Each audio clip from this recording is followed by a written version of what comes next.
again, everybody, and welcome to another exciting episode of The Legend of the Three Kingdoms. Yes, this is one of my custom D&D games where I do crazy stuff and then pretend that I planned on doing it the entire time, and the players are none the wiser. Speaking of players, the people below me are the players. One of our players, the commander, is having some tech issues right now, so uh, we may just inform you of his innermost thoughts and feelings without him speaking, because he suddenly becomes psychic. And by psychic, I mean he's having mic trouble and will type to us what he wants to do, and then we will relay that. Hey, look, it's an Elias. Hello, Elias. Um, Elias is one of my other players from a couple different campaigns, and he's fun and a cool guy. And as long as he's not streaming at the same time I am, you should definitely check out all of his streams. Okay. So, um, with that, let's return to the Three Kingdoms. Recently, the party has been trying to get to basically the center of Valakovia, just outside the capital city called the Holy City, where they're supposed to be meeting with a contact of a preacher who's going to inform them a little more of what's going on, and preacher specifically is going to report on the things that you guys discovered in Dorme, including that weird rift thing where fire finally fought back against being enslaved by Valaraven. On your way there, you took a detour through beautiful historic Fenrish, where Vala decided to just really absorb the culture.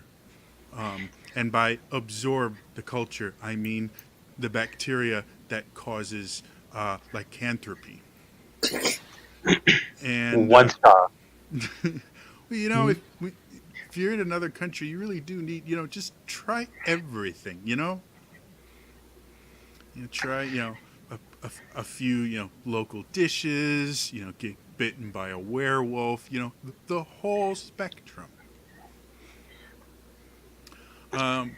So she's been dealing with a new palate that she quite enjoys that includes human flesh.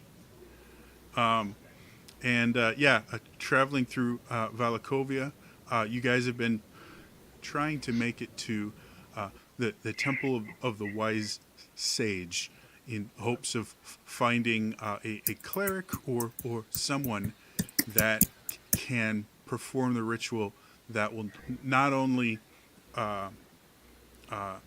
cure the affliction, the madness that comes with lycanthropy, but actually get the disease and curse combination out of her so she can live a normal life.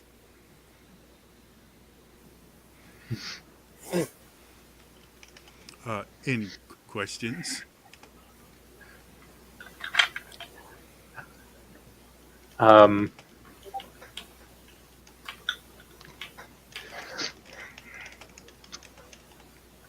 Sorry about that. I had to refresh because everything just froze. I have that fact.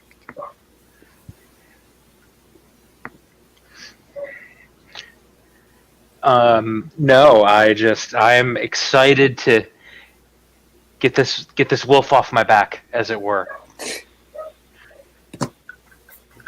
Cool.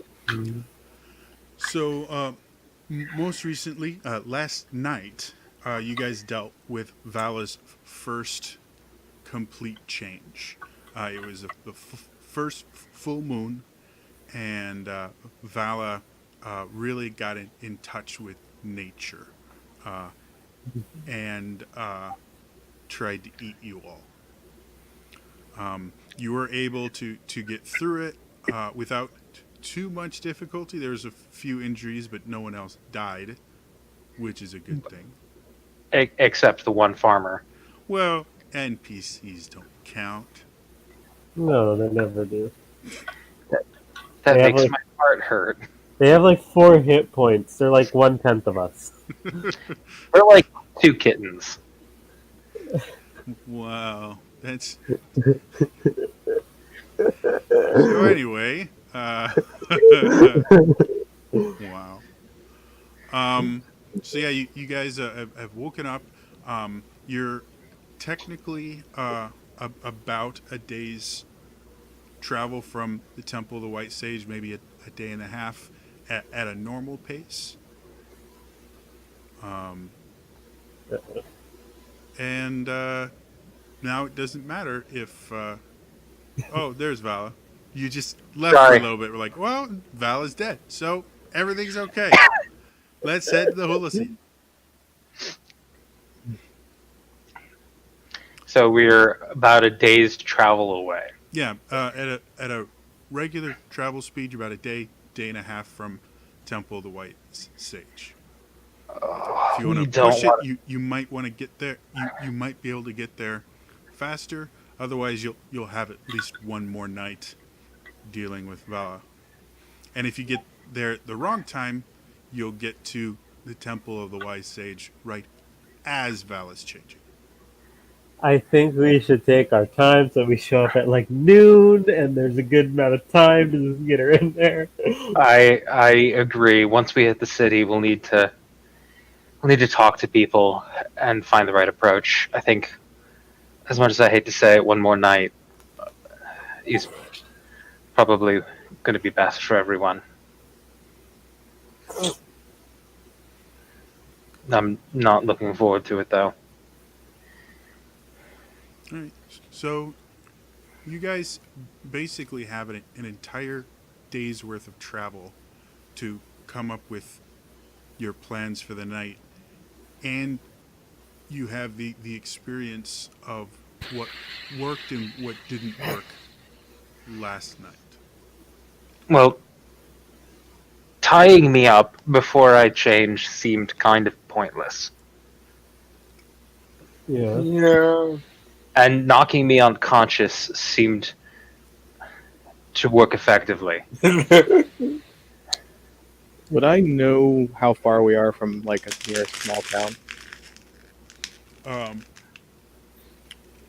or if there's any town before the Temple of the Wise Sage? Go ahead and roll me a history check with disadvantage because you're not from this area.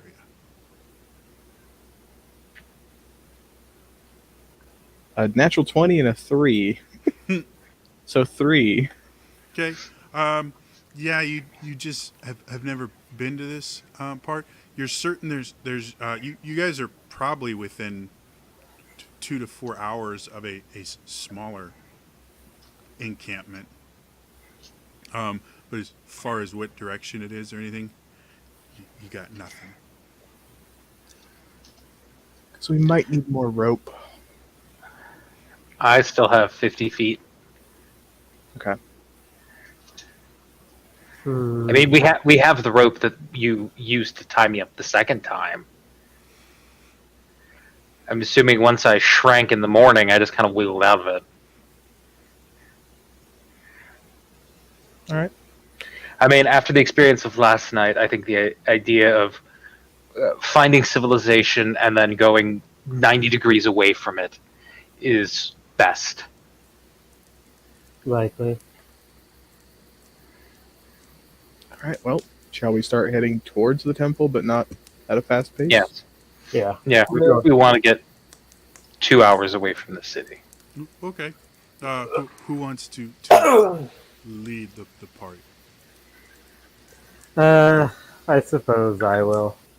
Okay. Go ahead and make me a survival check.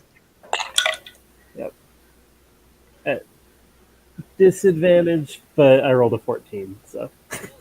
Okay. So, Argenta, you again kind of head off in front of the group. Both Preacher and the Angel of Death have kind of separated themselves from you guys for a little bit, knowing that you're heading to the Temple of the Wise Sage and everything. They've kind of gone an alternate route, at least for the next couple hours. And they're kind of scouting ahead and looking at the route between the Temple of the Wise Sage and your rendezvous point. So, yeah, you don't have to worry about them.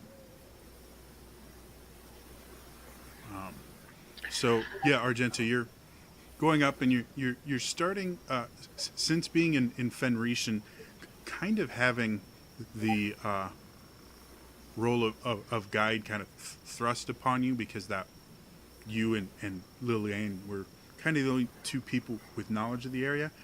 Now you're really starting to feel a little more at home, tracking and finding deer trails and other things like that to travel well, and leaving blazing trails that are easy enough to follow for your party, but not easy enough for everybody in the world to find them.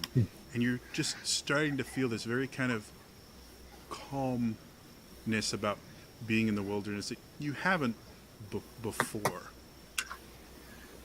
Generally, you've kind of been fueled by that rage and anger for years, which is still there, but now there's also this kind of wanderlust almost. All right, so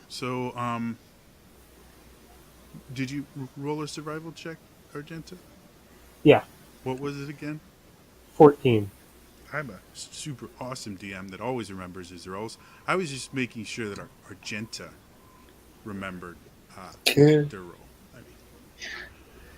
So you guys are going for a couple hours, and Argenta, you actually, as you're going, come across the remains of a campsite, and you're probably going to catch up with the people that made this. So you have the choice of, you can try to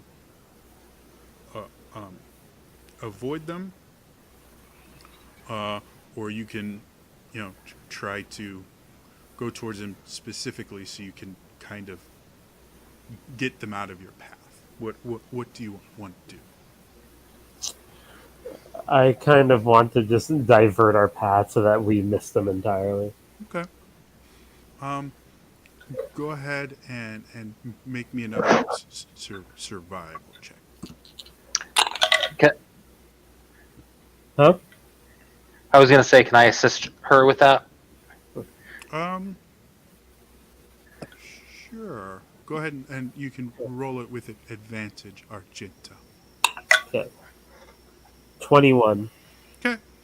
So seeing and kind of looking at the tracks, you actually wait for about 10-ish minutes for your party to catch up with you, show them the campsite, and then have them kind of go off in a different direction as you track these other people, and then double back to ensure that you guys won't cross paths. And from what you can tell, you've done it well. It's taking you slightly off course, which, since you guys are going at a bit of a slower pace, is actually not hurting you that much. And you successfully avoid them. At about midday, you guys stop to get some, just have a meal and everything like that, and kind of plan for the rest of the day. Argenta, you've been tracking and everything, and you know probably in the next hour and a half, 2 hours, based on the maps you've seen and speaking with the commander, you know you're probably gonna come to you have a choice between two kind of different areas where you'll uh, camp tonight. You have one area that's much less forested. Um, uh, it has a lot more rocks and shrubs and things like that. It's a little more of a mountainous region. Um, or you can go deeper into the forest to a significantly more forested, wooded region. Since you're the one that's kind of leading the team, you can make the decision on your own, or you can ask the rest of the group. Vala, would you rather be tied to a rock or a tree? I mean, if we hide in the trees, that means I can jump up into them and attack people from above. That sounds like fun. I mean, the tree seems like it would give us more cover. Yes, that's what I was thinking. I think the trees would be better, just because less people might notice us. I agree. Okay. So you guys have your meal. Vala, you get halfway through your lunch before you realize, instead of just taking out iron rations like you were planning to, you're actually just eating raw meat. Mm. Yum.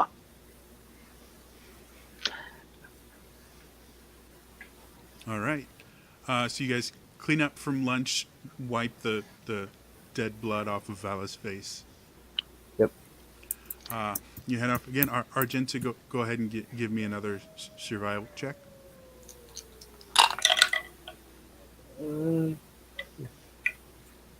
13. All right. You start leading them again, with your goal of going into the more heavily wooded area. And as you go, you start seeing the trees get thinner and thinner. You start seeing slight rocky patches, and you start kind of doubting yourself, going, maybe I'm going the wrong direction. Maybe I'm going to the kind of mountainous, hilly region. But you kind of double down and go, no, this is where I'm going. And sure enough, it happens almost like somebody flipped a switch or something. At one moment, it's thinner and everything. You can see the sky through the trees really easily. And the next moment, you guys are deep in the woods.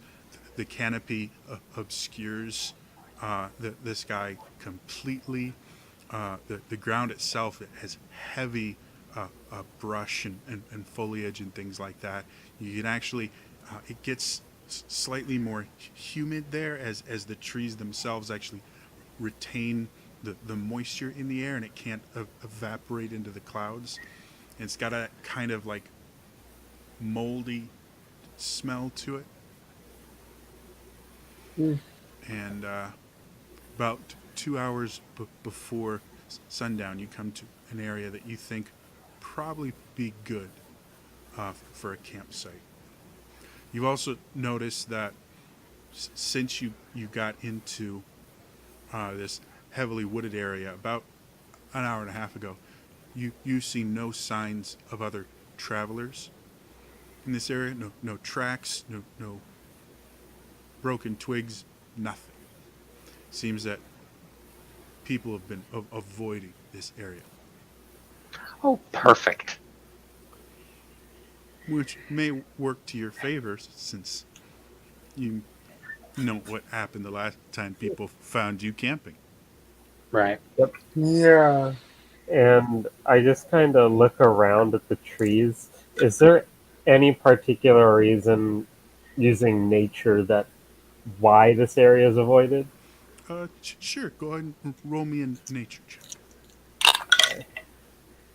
17?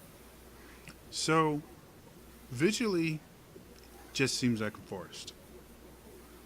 However, you've kind of learned, especially over the last few days, there's so much about traveling through the wilderness that you simply can't trust your eyes for. And so, looking around, going, I just don't get it. You kind of sit back, you close your eyes, and you just start kind of absorbing what your other senses are telling you. And it's a combination of taste and smell that kind of tips you off to why people may be avoiding this. As you're sitting there and you're hearing the various forest sounds and that, you notice while there are birds, you can hear them, they seem more distant than normal, almost like you're hearing them through a wall or through a hanging, blanket or something. And you realize, oh, it's because they're roosting higher than normal. And I go, that's weird. And then as you sit there kind of smelling and you just kind of take a breath in and open your mouth, you get this kind of sickly sweet taste combined with this almost acrid smell that it takes you a second to fully process. You're smelling rot and decay, and you suddenly think, well, this is a lot more powerful than just, some mushrooms being around.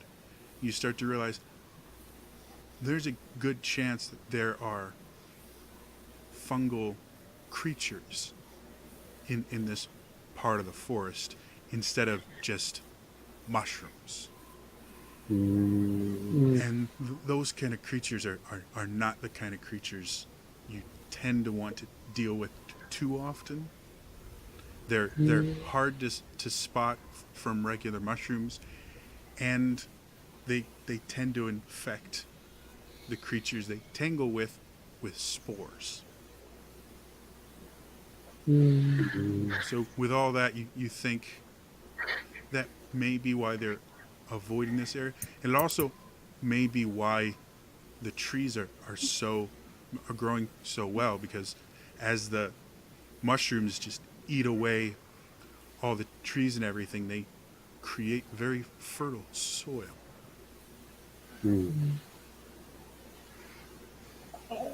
I tell this to the group, and I'm just like, so watch out for fungi. Oh, great! I can become a wereshroom, a mushwolf. No, still workshopping it. About how long do you think before sun will set? About 2 Hour and a hours? half, 2 hours. About an hour now. It took you about half an hour to figure out the mushroom forest. All right then. We should prepare for tonight. Yep. Argenta, can I have my warlock focus back? My necklace. Sure, she reaches into one of her inner coat pockets and pulls it out. Thank you. It's still daylight out, so I'm going to attempt to find a spot maybe 60 feet away from the others. I don't want to go halfway across country like I did last time. I want to stay within sight of them, and I want to get kind of away from the trees to find a little bit of a clearing area. There isn't one here. Like the trees are it's very heavily wooded here, so there aren't any clearings or anything like that. A spot where like I wouldn't have a tree within 10 feet of me. No, this is like really heavily wooded. Is there a spot where I could like start a fire without catching any of the trees on fire? Um, with your expertise in burning shit,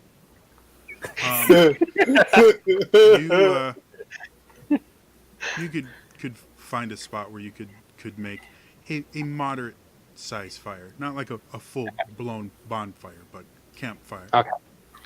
You'll have I'm going to to. clear away some brush and everything to make it. But Okay, I'm going to do that. I'm going to clear away some brush. okay. I am then going to kneel in that spot and begin praying to the Dark Lady. Okay, as you're clearing away some stuff,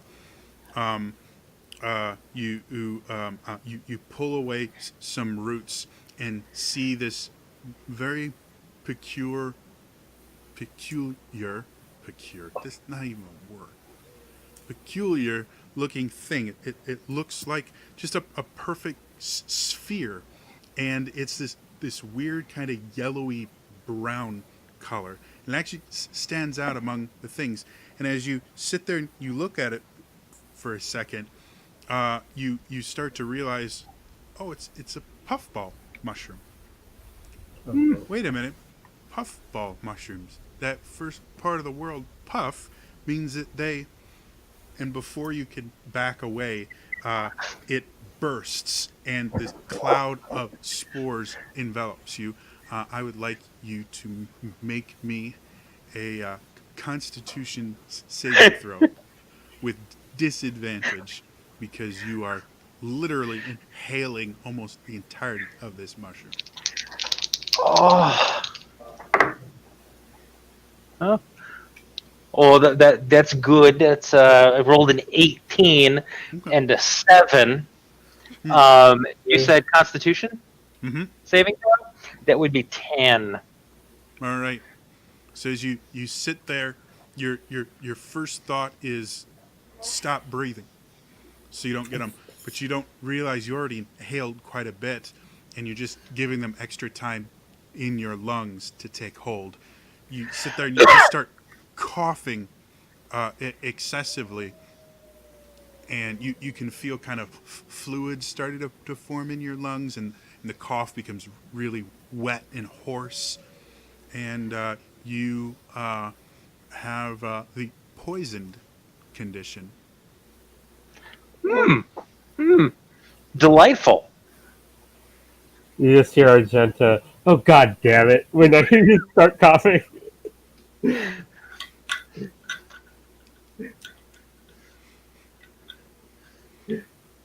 So, I would like to cast Sacred Flame on it. Okay. It's dead now. The bursting is the last part of its life cycle. So there's nothing really for the Sacred Flame to do, and Sacred Flame is radiant energy, so it makes it really bright, but doesn't really do much else to it. It's not a flame? No, it's radiant. Flame-like energy. radiance. Flame-like radiance. Okay. Mhm. Oh, Against that- something living, it would kind of scorch it, but this is no longer alive. It's gone Right. because its last moment of life was infecting you with spores. awesome. But you think that now you're probably a really fun guy to be around. I mean, I'm a wereshroom. This is my life now. All right. Well, Just keep collecting diseases. hey, one more and I fill up my punch card and I. Pretty soon, your title changes from the vigilante to patient zero.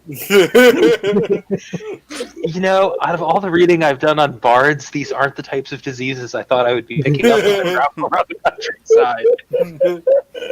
Give it time. You don't know All how right, it so- spreads when it's in the human body. It's true. All right, so I'm going to continue with my plan and kneel down Okay. and begin praying to the Dark Lady. Okay.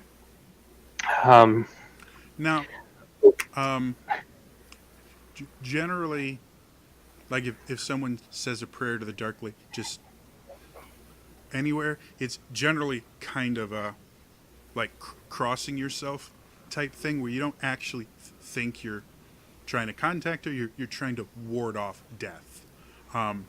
If you are trying to actually say a prayer, um, generally it's accepted that you need an altar of some sorts to kind of direct the prayer to boost the signal. So do you want to try and build a makeshift altar, or I is I it more am of just going. a ritual type thing?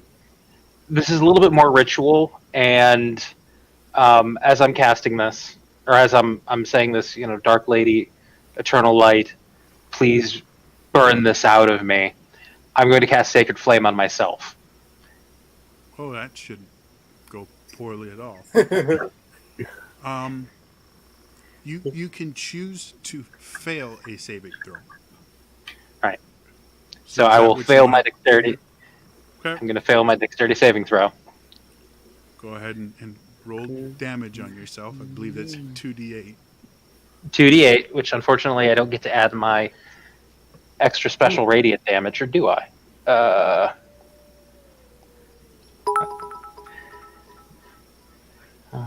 Hey, Don, nice to see you. Thank you for the bits. Oh, bugger. Why are we buggering? So resistance means you cut the damage in half, right? Yes. Yes. Can I choose not to be resistant to something I'm resistant to? That's No. kind of a that's Okay. kind of a built-in thing. I will say, however, your new mushroom-based immune system, uh, we can say that it. Where do you get your radiant resistance from? Uh, Radiant Soul from my Warlock, Okay. from my patron. Let's say for this instance, it has negated that resistance since it's killed your immune system. Oh, excellent. So I will take 17 points of damage. Okay. So you guys, I kind of watched Vala kind of go off on her own. She goes, digs, then like hacks up a lung, says a curse, and then you watch her just engulf herself in holy light and scream in pain. Anyone want to do something about that? Argentus is shaking her head. I have 2 points of exhaustion. I don't care right now. Uh, I mean, I'm no expert on the Dark Lady, but that could be something she wants. So I'll just keep my distance, thinking it's a part of some ritual that she does all the time. and I'm going to do that one more time. Yeah, but I know. And I'm But before you do that, Vala, Lillian, what was your question? What I know. How the dark reviews. Like the flow. You don't. The interesting thing about this whole setting, the gods don't kind of interact with the populace. No one actually knows what the gods like or don't for sure. You simply know their title and what they have influence over, and clerics and high-ranking clergymen will claim to interpret the will of the gods. But everyone has their kind of own connection. The one thing you do know is Vala scorching herself with radiant light is not an accepted ritual worship of the Dark Lady. Yeah, That you're pretty positive about that. yeah, my father was a creator of the Dark Lady in my back. Oh yeah, then you would definitely know. Yeah, you probably had the entire, Dark Lady Bible read to you, and you're like, yeah, Yeah. pretty sure that's not in there. Okay. Yeah, so I'll go to Bella and see But ag- you. again, they're like, I do. Oh, sorry, go ahead. She was leaving town, but I am kneeling down next to the remains of the puff shroom. Again, 60 feet away from everybody, so that way, once they saw what was happening, it would take them a moment to get to me. Okay. yeah. So I'm assuming. No, go ahead. Yeah, I'm assuming Lillian's coming over to me. I cast the second time, take another 17 points of damage. Theoretically, 60 feet she can cover in a single turn. It'll take you a full turn to cast this second one. So Right. I'm willing to say that if Lillian wants to, she can get to you before you can cast. Literally, right before you cast it the second time. So in Okay. that instance, Lillian does get over to you, and do you ask her what she's doing or what? I put my arm around her and stop. Is it something that Dark Lady was wrong? I am trying to kill it with fire. It's the only thing I know. Can you guys hear me? Yeah. Yeah. Hi, Commander. Yeah. Hello. Suddenly, the commander regains his voice. Sorry, I had something in my Command. throat. Look, That silky I smooth voice. look, I know my particular worship of the Dark Lady is unconventional. Yeah, I know you that should say that. I know that my understanding of her is unconventional. When you hear people talk about the Dark Lady, I mean, even the name Dark Lady, it exudes this air of mystery and shadow and twilight. And But what is darkness. but And what is likeness. but what is everybody when you hear about people who've had near death experiences? They always talk about a tunnel with a light at the end. What if I told you that I touched that light? I was saying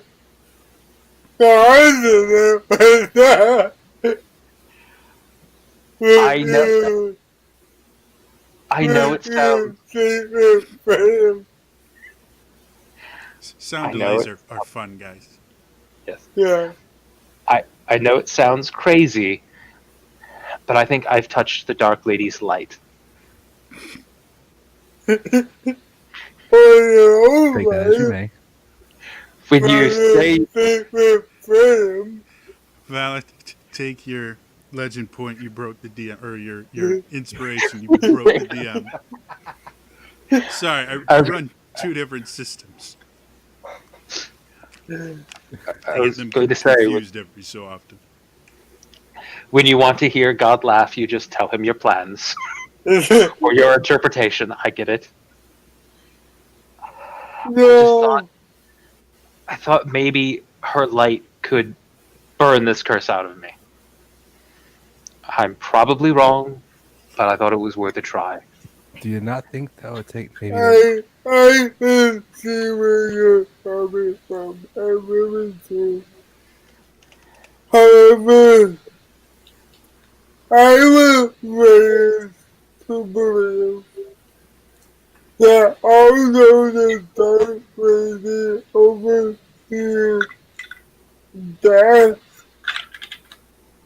the other side of that is also life.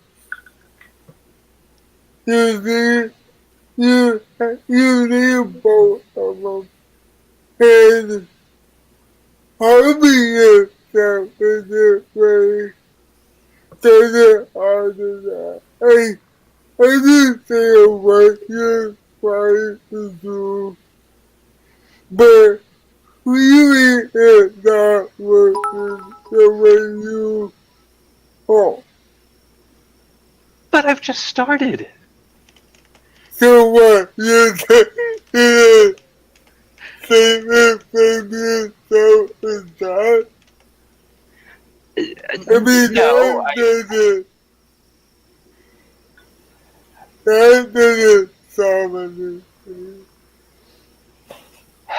all right, fine. I won't try to set myself on fire again tonight.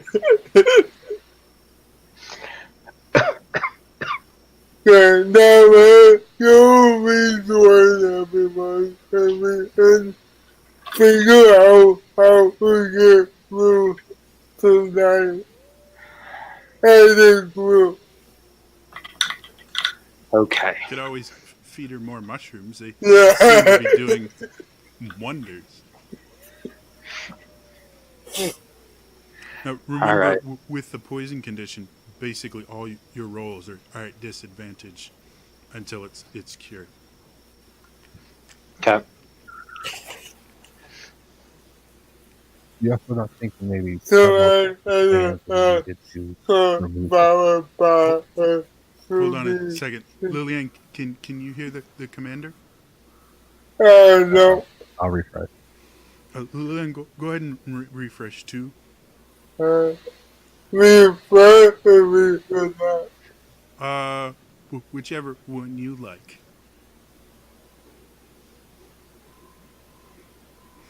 Roll 20. You are so awesome and always work all the time. Well, you can't always blame roll 20. Commander, you're sounding a bit muffled now. Like you have something over your mic. Can you just readjust your mics? See if it's maybe a loose connection or something. Okay. There we go. Oh, I literally touched nothing. You're kind of going robot on us. Oh, crap. Okay, hold on. Well, we can hear you now, so I feel. I'll Yeah. translate for you. Commander, I know you're just disgusted by me, but really, you can face us and talk to us. It's just so hard. That's what she said. Okay, all right, sir. Well, is that what she said? All right, so Commander, what did you want to do?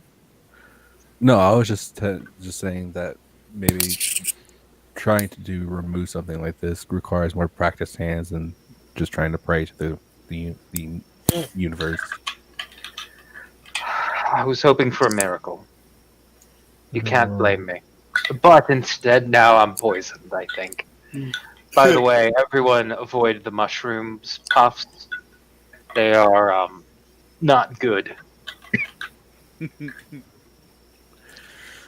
When I have any in my house to be surprised with that, So I missed the, Good question.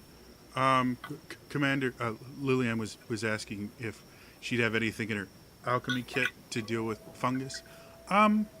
You go ahead and roll me just a straight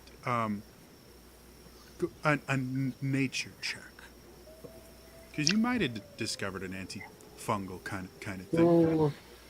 Do we want to cure this if it means it's going I'm- to be easy to contain her later? I mean, I'm kind of with you. If we do have medicine, let's save it for one of you, or maybe me in the morning when we leave this awful place. That would be adorable. Okay. So thinking back, you've dealt with fungal infections before, and you found a couple things that help. However, from what you dealt with, once it's like gotten into like the respiratory system and all that, it's a little beyond your expertise. Like you can cure athlete's foot. What about athlete's lung? No? Okay. I don't Would I want have to know been, how you got your feet there, but whatever. That's gross. Okay. Would I have been trained at all with the gunslingers as to taking care of anything like this? Good question. I'd say prevention more than treatment. Again, you live in a country dominated by clerics who could Mhm. probably treat this. So you more likely than not you were taught how to spot areas where you could get infected and how to avoid them. But treatment, they would have said, find your local cleric, make sure your HMO covers their particular temple. Ah, I just dropped mine too. Okay.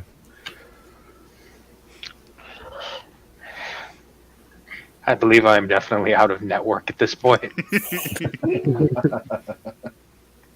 And you know, I mean, I'm there for you ever read. well, and the king of the holy city, you know, tried to get a law passed that forbade temples from refusing you based on pre-existing conditions, but it got caught up in the courts and everything. Like, it's just been a nightmare. If you catch another disease, we can get a bulk discount. It'll be fine. Yeah. That's right. Eventually, you get like a 2-for-1 deal. So how many till you become a leper? Leprosy has its own. Because not only do you get leprosy, but the thing that kills you with leprosy is not leprosy itself. It's the fact that you can't feel anything.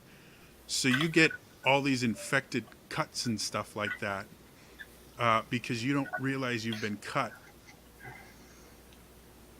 So leprosy is its own discount. That is a phrase I never thought I would say.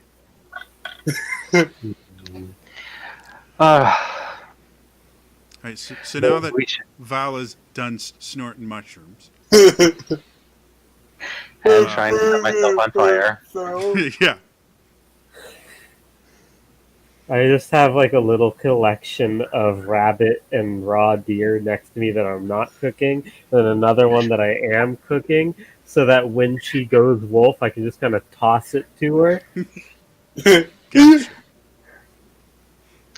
You think that'll be fresh enough for me? I mean, it's bleeding. Vala, you do start to salivate a little bit when you smell, the blood in the air and everything. With all this being done, you guys think you probably have another like 30, 45 minutes before nightfall comes, and you have to start worrying about Vala. So, and the rest of you have watched Vala try to light herself to death, and then Lillian talk her down. Not to death. Just near death. So, what do you guys want to do? I think it would be best if I approached Nightfall unconscious. Agenta, have you ever put anyone in a sleeper hold before? You've watched me. Can you knock me out? I mean, that only knocks you out for a couple seconds. I mean, she could knock you out permanently. You've seen her do that too. Right, but I mean something that I will wake up from later. Again. Oh, well, Well- you were specific.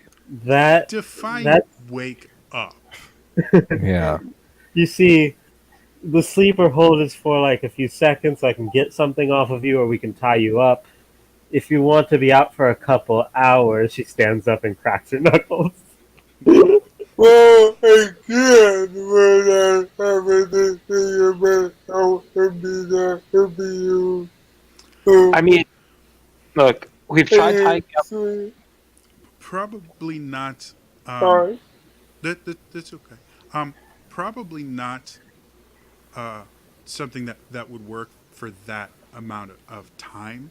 You're talking like full on anesthesia, and you just you wouldn't have something like that as a simple alcohol kit. You'd have Yeah. a much better chance of having like smelling salts. Oh, I'm just Yeah, we don't thinking, need that. tying me up while before I change seemed to prove futile and a waste of rope. And I know we're both half drow, and I know Henri is a drow. It's not like we have drow poison. I don't know that I'm familiar with that. My mother never talked of it. You know, the vampires have a form of it they use for extracting a. They call it extracting the full blood tax, which is basically just draining someone of all their blood for back taxes. But yeah, even that only lasts for a maximum for an hour. Right. I mean, if I'm unconscious when I change, and I start to wake up, you can knock me out quickly, and then tie me up again, and maybe you guys might be able to get some sleep. I kind of have an idea. I mean, we all know believe he lost. However, we never keep me lost. So I got an idea. Probably off. And Okay, what's your idea, Henri? So I can try it a couple times, one before, one after. I could maybe suggest you sit down and do nothing for 8 hours and see if you abide by it after transforming. It's an interesting approach. You want to give it a try while you're still there mentally? Sure. All right. I will cast suggestion and say, I suggest you sit there for the next 8 hours and do nothing. Okay. Again, Vala, you can choose to fail a save, I mean, why would I ignore a request from my friend like that? and you suddenly you've been feeling kind of your blood getting hotter and starting to salivate more, and the people around you are looking magically delicious. And suddenly you just start to feel a little calmer. Your blood is still getting hotter, and you can feel that rage building up.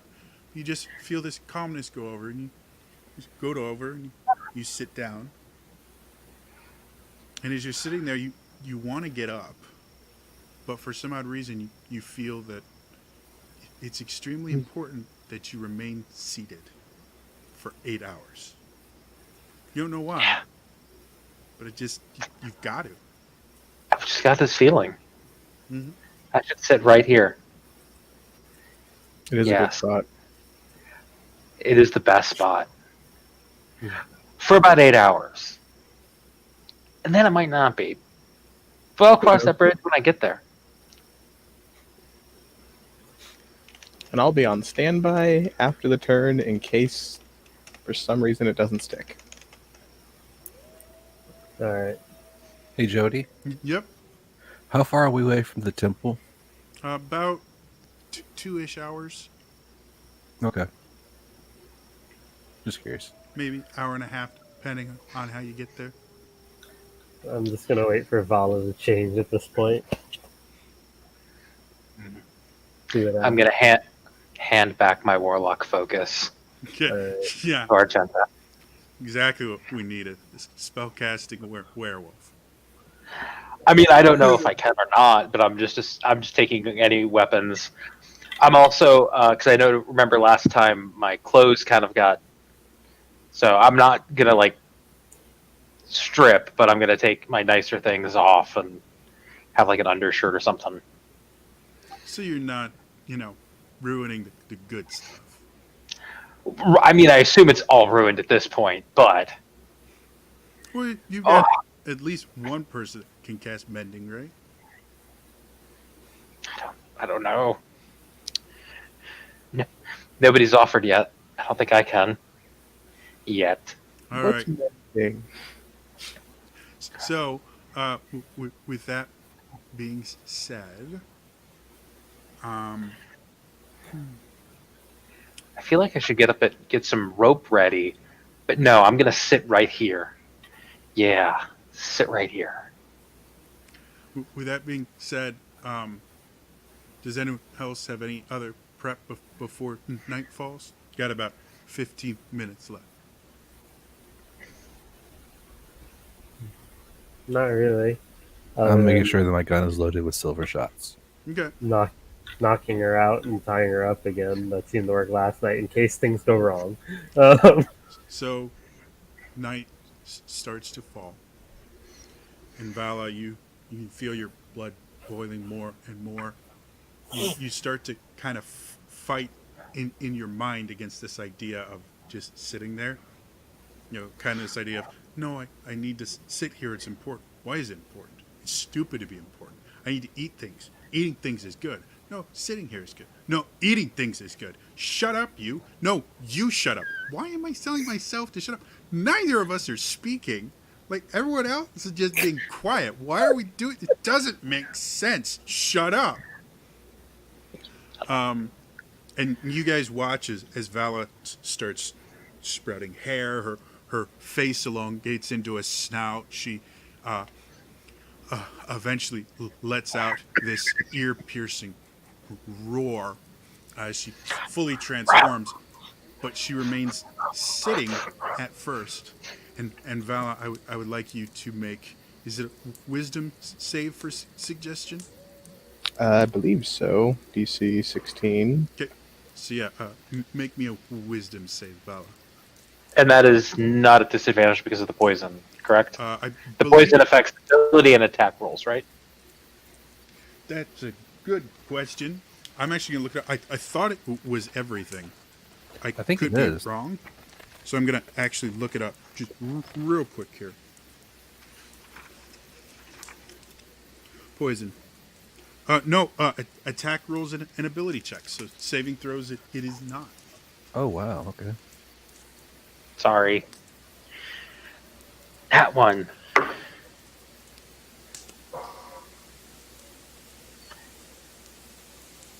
$14? No. Oh, whew. Nice. So you sit there fighting between, no, sitting here is good. No, eating your friends is good. They taste great with Chianti. You suddenly get this third voice of, everybody just calm down, man. It's all good. Sentry, is that you? Oh god. We're no. just No, that- gonna lay here, have a good sit. Cause it's good for you, man. Just feel the earth around you.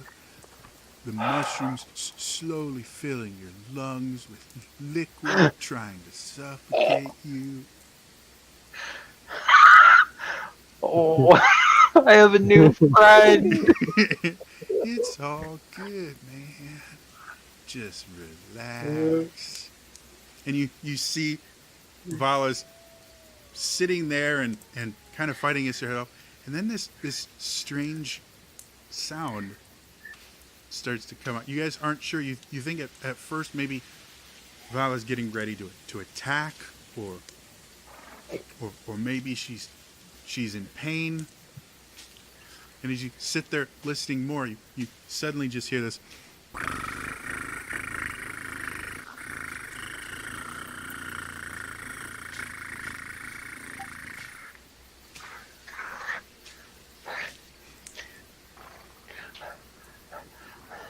And Vala is purring. And Henri, suggestions a one fail thing. Like they don't get extra saves, right? Yeah, pretty much. Yep, that's what I thought. So, excuse me for just a second. I am sweating into my eyes, and they're burning. What Go, is a werewolf purring? Because I'm from werewolf area. Yeah. Is that the sign of a sick werewolf or like a tamed werewolf? To your knowledge, werewolves can't purr. That's a feline thing, not a canine thing. Because I am trained in nature, so I'm just trying to wrap my head around like what's wrong with this werewolf. Yeah. Canines in general don't actually have the physiology to purr. Like they're missing something that lets you do that. Point of clarity. Technically, I have Fey ancestry, so I should have rolled that with advantage. I made a second roll. It was a 9, so 14 still stands. Cool. It would have ruined my story anyway. So yeah, it's possible that Vala is not a werewolf. She does have fairly canine features, but she's a unique creature, and with the fact that she hasn't gone through the full changing, her lycanthrope features can kind of modify as they take hold of her. So Well, I suggest we get the rope while she's still calm. Can't guarantee for how much longer. Okay. I'll do that and toss her like a chunk of rabbit every now and then. as long as you don't have to stop sitting, you have no problem eating the rabbit.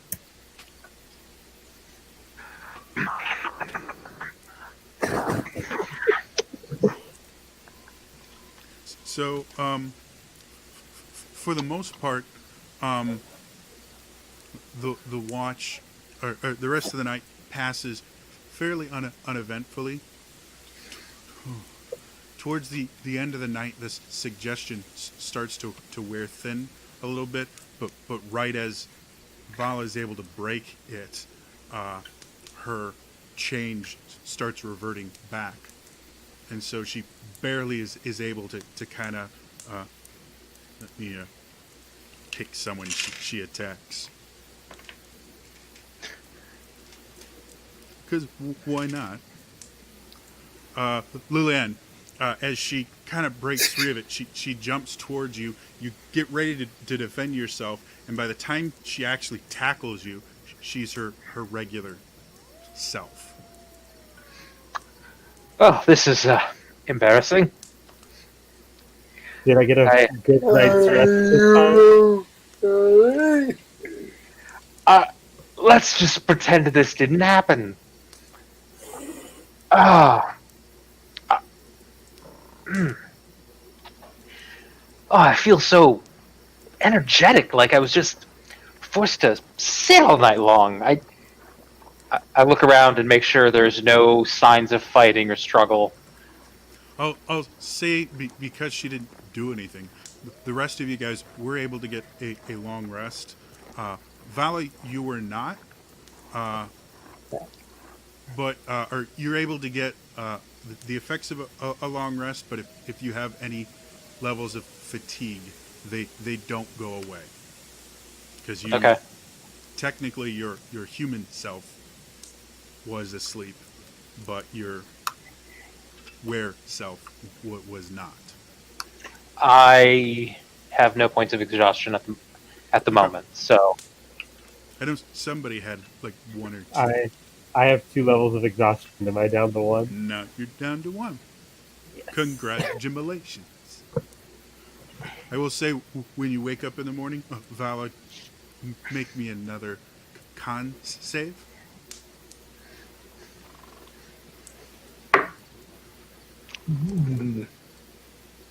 that is not good. Oh no. 9.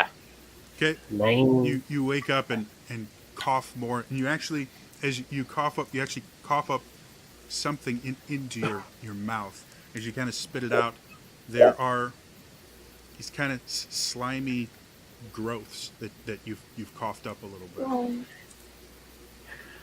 Oh, You're thinking, I really need to see a cleric yeah, for multiple reasons, guys. Yeah. I find I the don't wanna- nearest tree and just start vomiting at that site.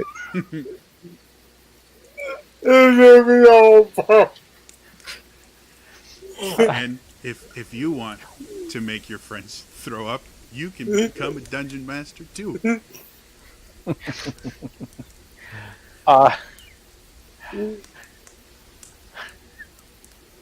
I'm just trying to see.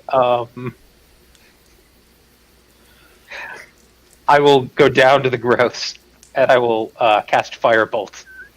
Okay. And They're just and try little to burn them. little chunks, basically. Yeah, But yeah, you incinerate them pretty well. Okay.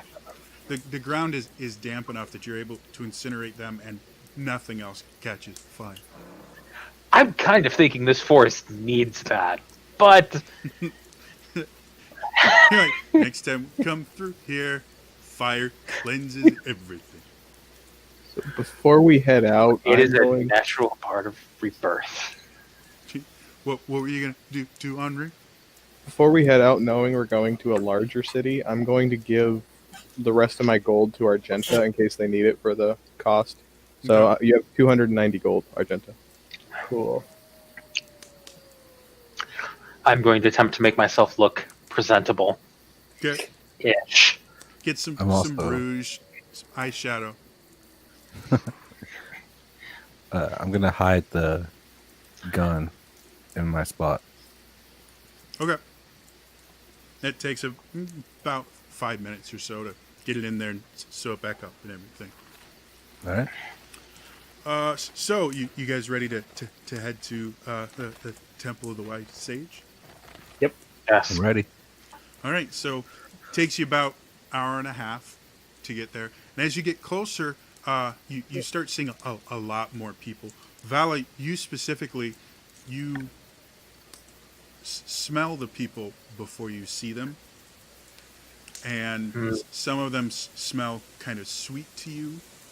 Some of them have this kind of savory scent that makes your mouth water. Some of them smell revolting to you, to the point where you actually gag a little bit when you get kind of shoved close to one of the, let's say, more unkempt ones. And as you guys get to the city itself, the city has an outer wall. It's about 10, 15 feet high. But even from the outside, you can see the central temple of the Wise Sage, the actual temple that the city is built around. If you'd been on the road, you could probably see it from a mile or two away.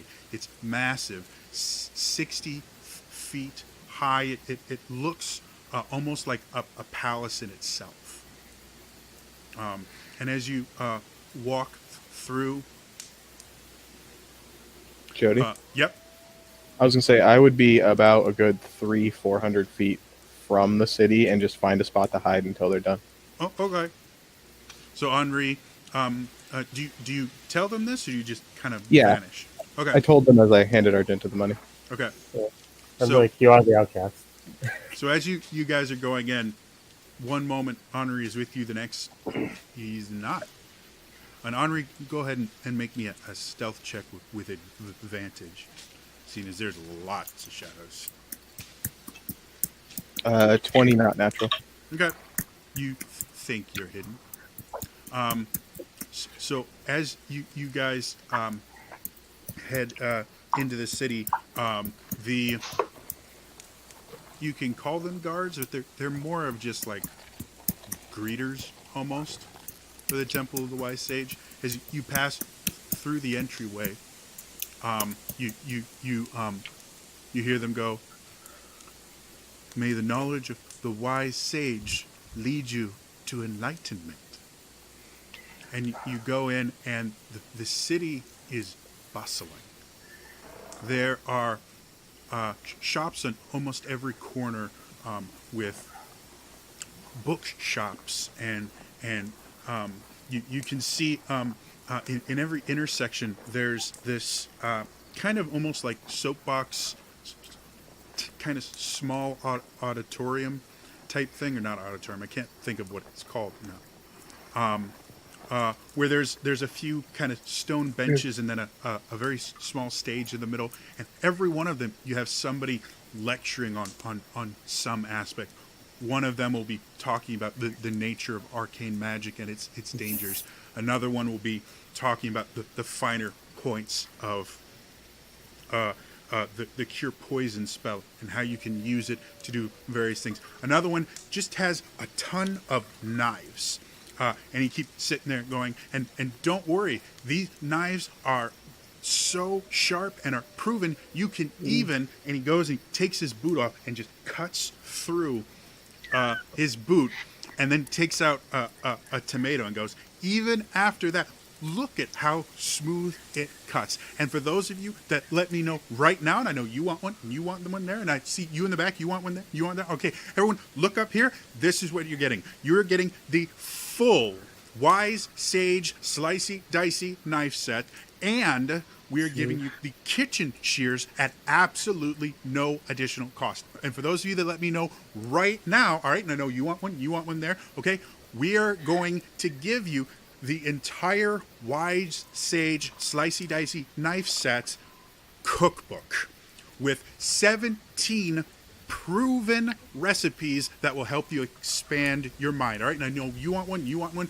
Why everybody that has gold, you can come up right away. If you are using credit, we will go ahead and get the creditors over here to get you to sign the form that lets them break your legs when you don't pay. Is there a payment plan? What was that, Lilia? I just didn't hear that. Is there a payment plan? Payment plan. That would be under the credit. Just go ahead and get in the credit line, and they can take care of that for you. You know, if there was a tavern in this town, I would think I had died and gone to heaven. There are taverns. They're a little bit drier than your regular tavern, but they do have they do have drinks that kind of alter your mental state, but they tend to make you more aware rather than the numbing effects of alcohol. Well, Those of you wondering, yes, I did used to do that for a living. And I didn't make enough money to make a living. I almost starved. well, well done, by the way.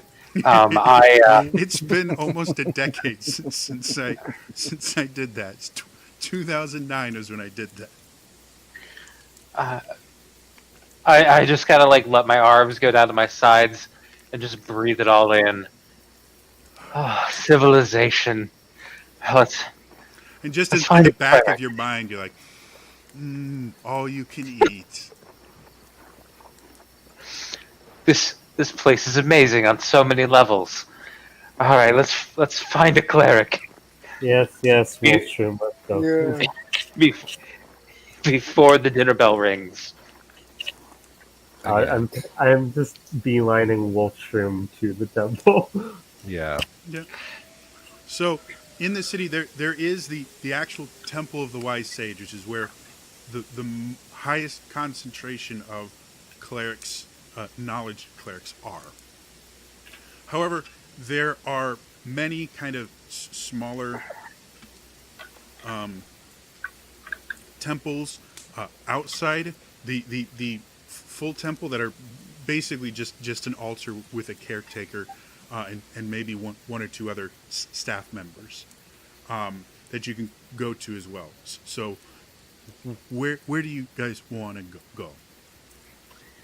I assume the main temple. What about you guys? I don't deal with the temples too often. I'm That would be my Yeah. assumption. Okay.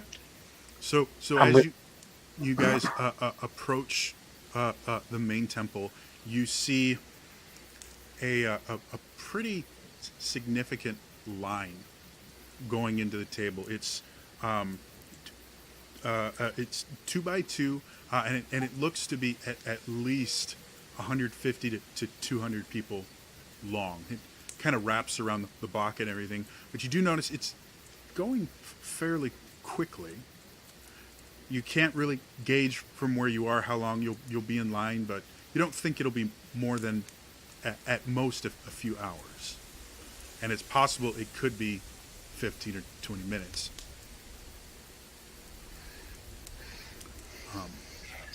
Sounds like it. There are other entrances to the temple, but they're reserved for clergy only. So, what do you guys want to do? Let's sneak into church. Yeah, please. Good, sorry. What is it? Yeah, let's just see how long this line takes. Okay. Yeah. So you guys get in line. Valak continues to hawk up lungs and other growth and things like that in line, which you guys notice actually makes the line move faster because people get out of line to avoid Vala. Yes.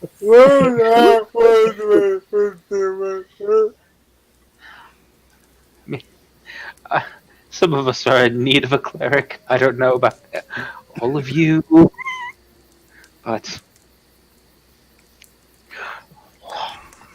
So you guys are only in line for about 15 minutes. You get to the front, and there are two, not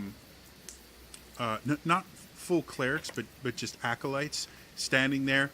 And as you guys pass through 2 by 2, each one will take a small amount of oil and press their thumb to your forehead and go, "May the knowledge of the wise sage enlighten you."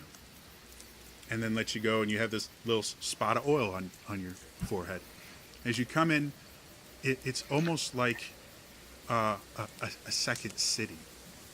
As you come in, there's a kind of courtyard in the center, and you can see these various stalls where clerics are doing everything from selling goods to performing minor healing and things like that. And then there's the central temple that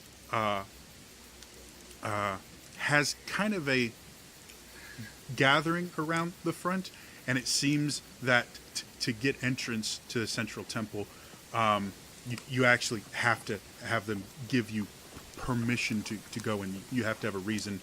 Unlike just getting into the main temple courtyard, anyone could get in. You just have to wait. So what do you guys want to do?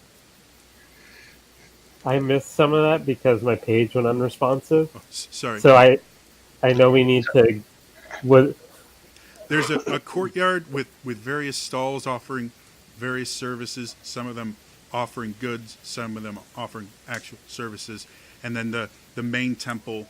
It looks like you actually have to you petition to go into the main temple, but they have to approve you to go in.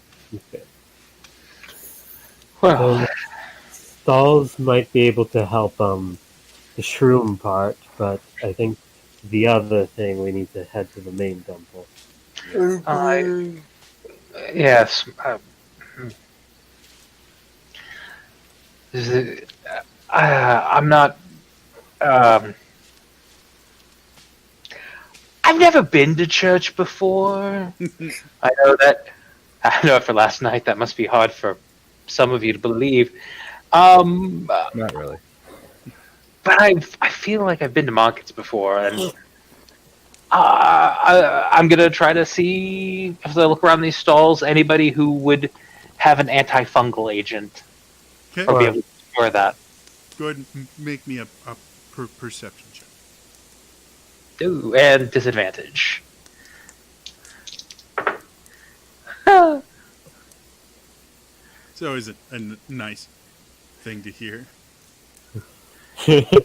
that is 8. All right. So, looking around, your vision actually starts to swim a little bit on you as you're coughing a little more. You're starting to feel this infection is getting worse, and it's actually making you feel worse. And so, as you look around, you're having a hard time seeing exactly what they offer from where you are. If you want to go up to a stall at random, you can and ask. But right now, you're just having a very hard time picking things off from too far away. I will go up to the first stall I see and just excuse me. Oh, it is so nice to see a new guest here. This is the first time I've seen you visiting our immensely wonderful temple, and I can see exactly what it is that you need. No, do not tell me. Yes. As a acolyte of the wise sage, he has blessed me with the knowledge to know that you, my friend, need a copy of the holy teachings of the Temple of the Wise Sage. Now, we not only have the entire holy teachings, but we have the reference section that you can get for an additional. I turn and walk away. I turn and walk back to the others. And he just shifts his focus instantly to the next person there without I'm, missing a beat. I'm just I am not having luck. I'm just gonna walk and talk to different people, mentioning, we went through the mushroom forest. My friend breathed in some spores. She isn't doing well. Which of these stalls can help? Go ahead and make me a persuasion check. Yeah. 22. So, lucky enough, the first person you talk to is this slightly younger woman. She's got a baby on her hip and another one holding her hand. The one on her hip can't be more than maybe a year old, and the one on the ground maybe 2 or 3. And she sits there. She goes, "Oh, I'm so sorry to hear that. It's we always tell the children don't play in the mushroom forest because my late husband, he was afflicted with that, and well, you don't want to hear my story. Don't ask the main temple for help. We went there with my husband, and they cured him, and then he heard the calling, and now he's an acolyte, and I only see him every 2 weeks to collect the child support payments. But there's a wonderful older gentleman. He's at the far end, away from all the entrances. He gets very little traffic, but he's very knowledgeable about nature and the various things that you can catch out there. He'll probably be able to help you. Okay. Thank you. Just be careful. There are some here that try to take advantage of people that don't know any better, and well, you don't really look like you fit in here. So I get the old that. I man say, is fine. His name is Papas, and he's great. But Argenta nods and leaves a silver. Thank you for that. thank you very much. And she takes it. And she's like, come on, kitty. It's time to go see Daddy. Bastard. Oh, dear. No, that means loving father. That's what it means, honey. No, you don't want to say that to his face, honey. No, that's mommy's word. So I go back to the group and I'm just like, apparently we go to the end over there and there's an old man named Papas that can heal us, that can help you. Oh, good. Lead the way. Okay. Yeah. So you guys have to kind of fight to get through the crowd because you're kind of swimming upstream. It seems that the direction you want to go, everyone is going away from that direction.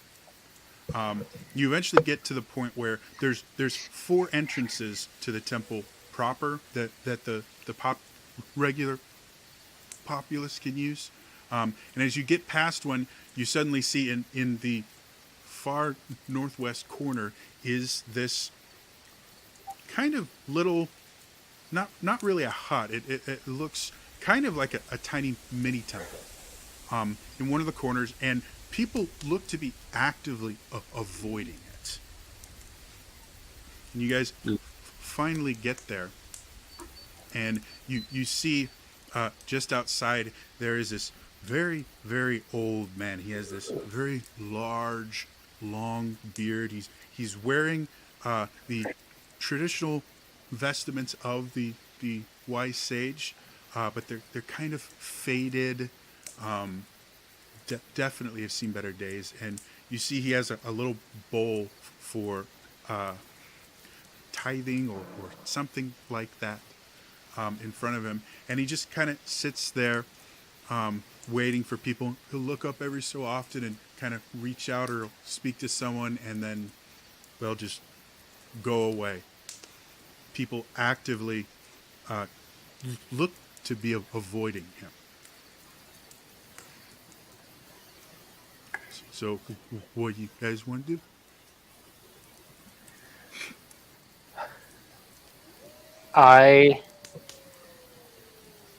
As we walk up, but before we get to him, Mhm. I am going to cast Detect Thoughts. Okay.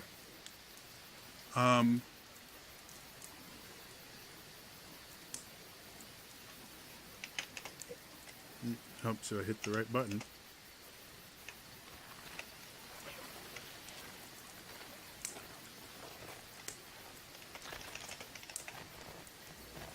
Sorry, doing 7 things at once.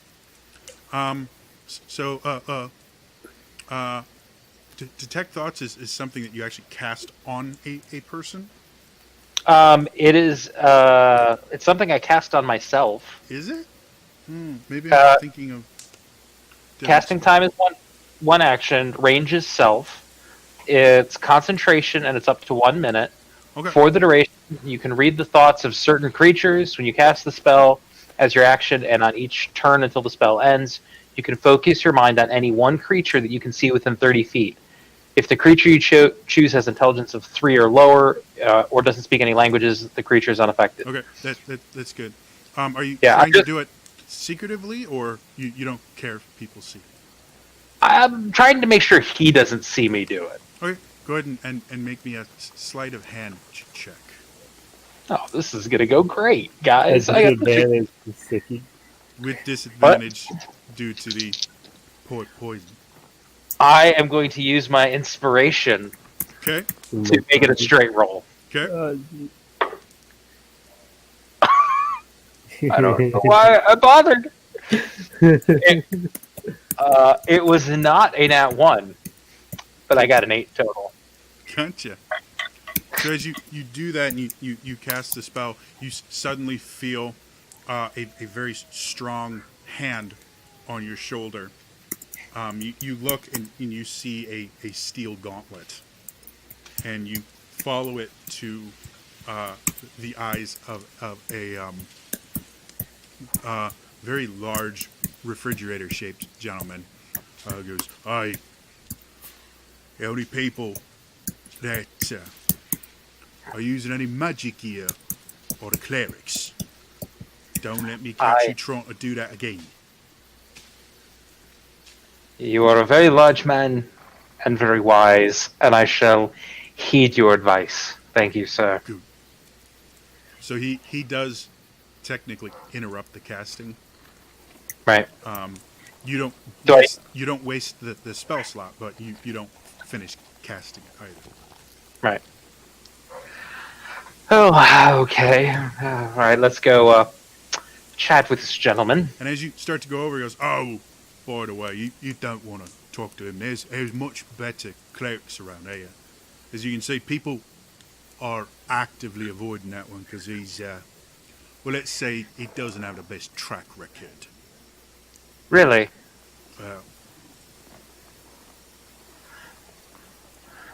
All right then. Thank you. No, Then I'll wait till I'll kind of wait till he walks away, and Mhm. I'll go talk with him. talk to. Pappas. Okay. So as you come closer, you see him kind of get up, and he goes,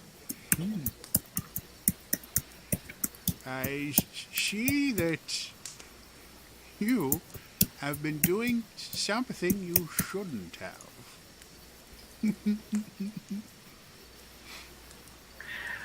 Well, Did your but mother ever teach you not to eat things that you don't recognize? my mother tried. She was a kind woman. Unfortunately, it was a wasted effort, I'm afraid. Yes, and seems that she didn't teach you not to eat things that can speak to you as well. And you see him kind of from under this very large, heavy hood. He kind of looks up and makes eye contact and gives you this knowing look.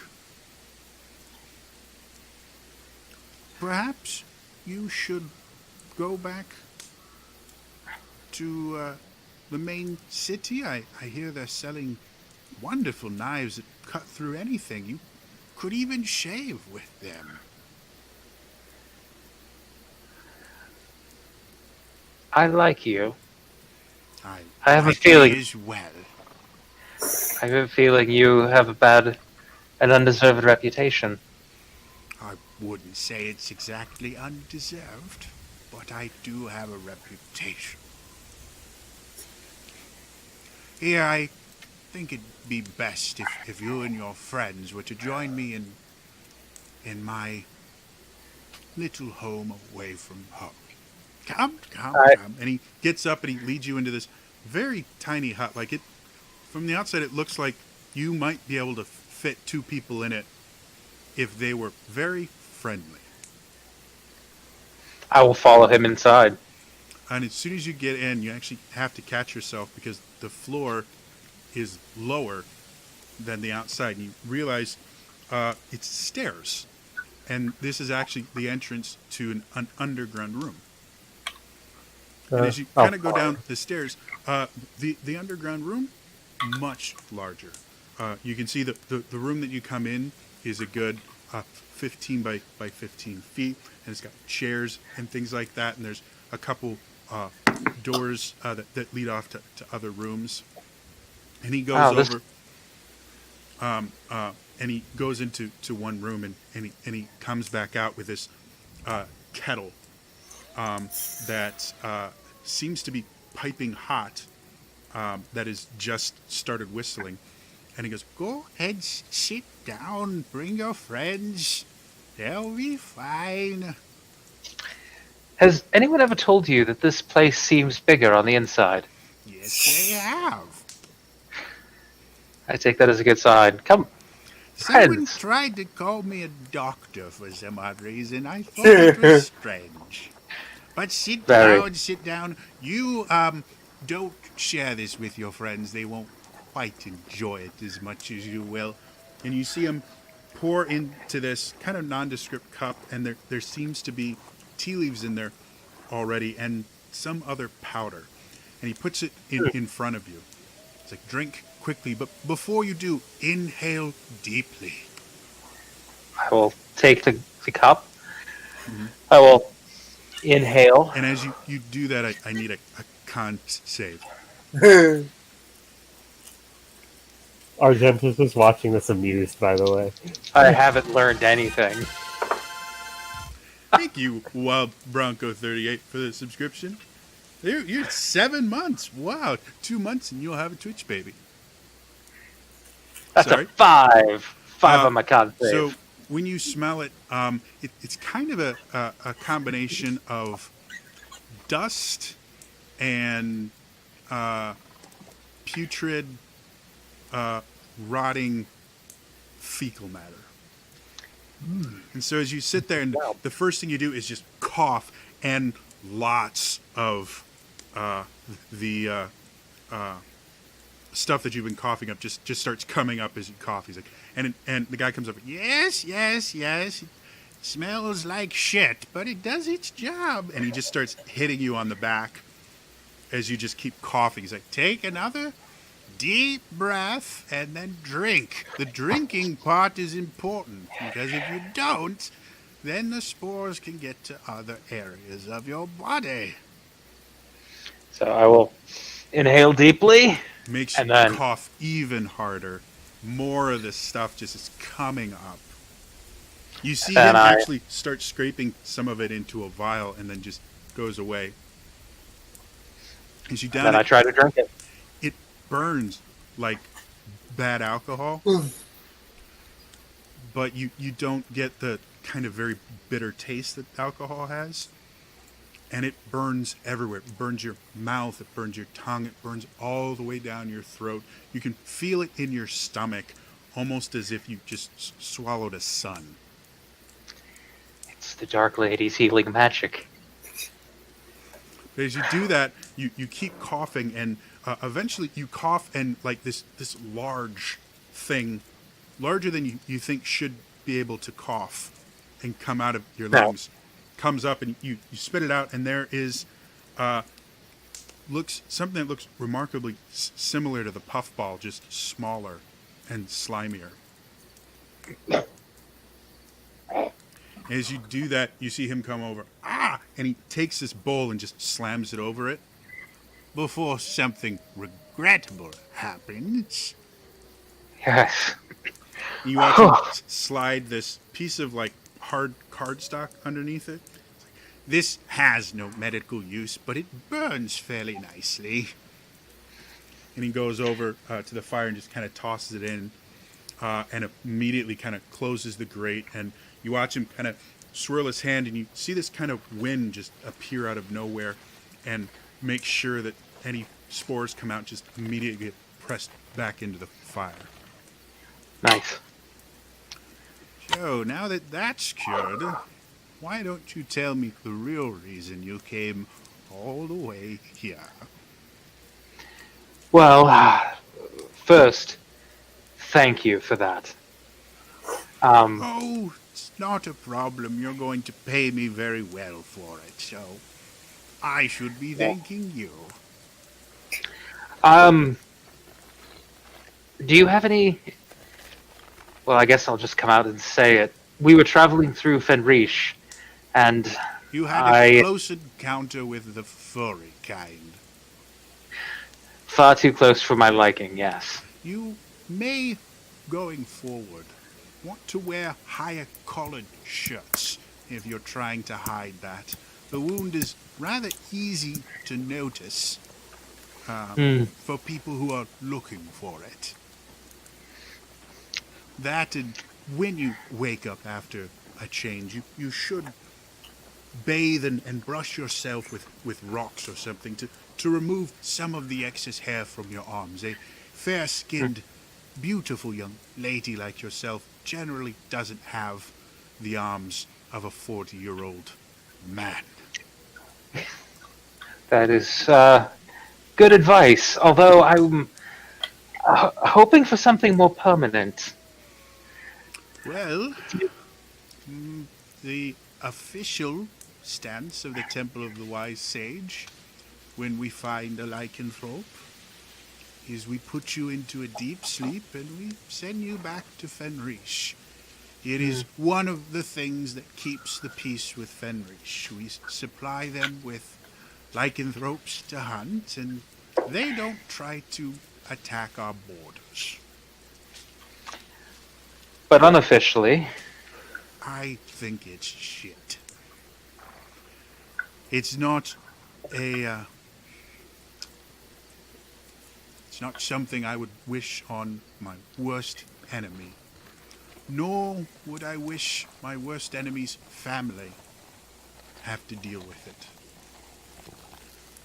A lot of people don't realize the change and the murder is difficult for the person to come to terms with, but what's even worse is to watch someone you care about slowly lose their grip on reality and slowly decide that the beast they've become is what they truly are.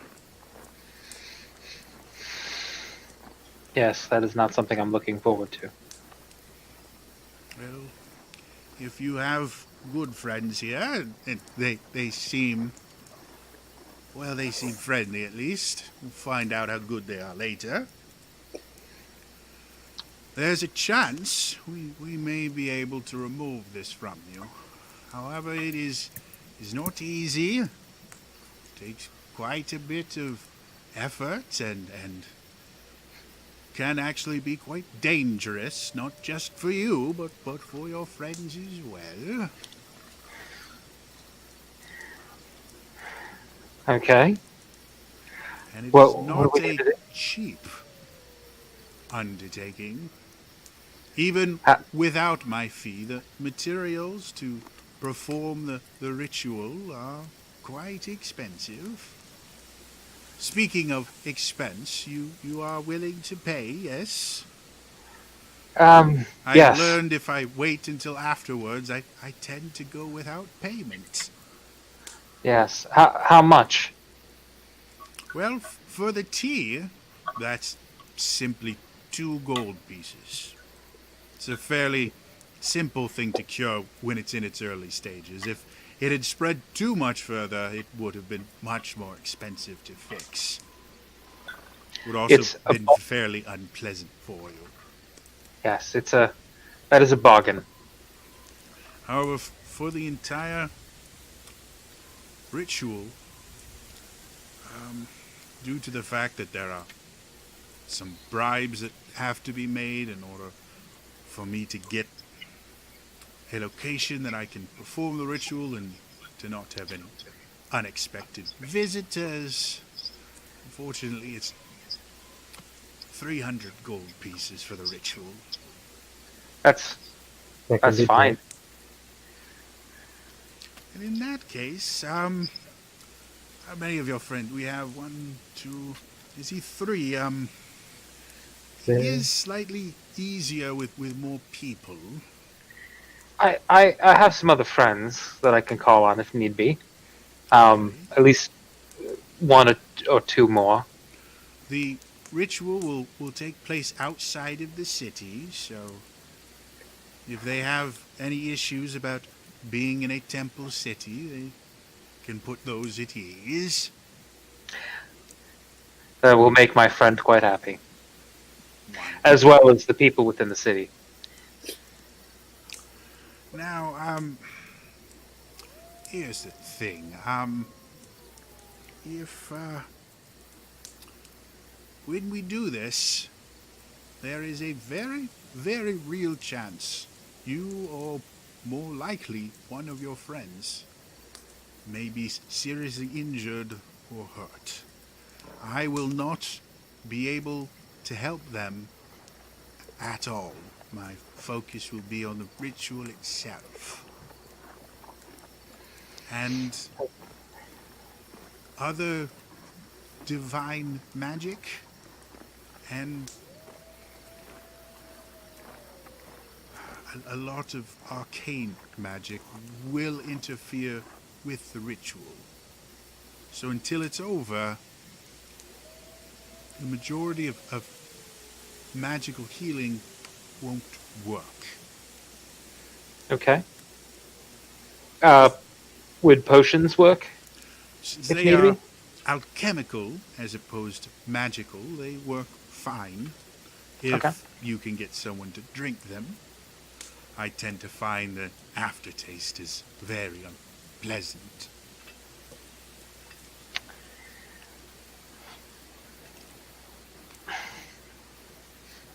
Okay. Well, what does this ritual entail?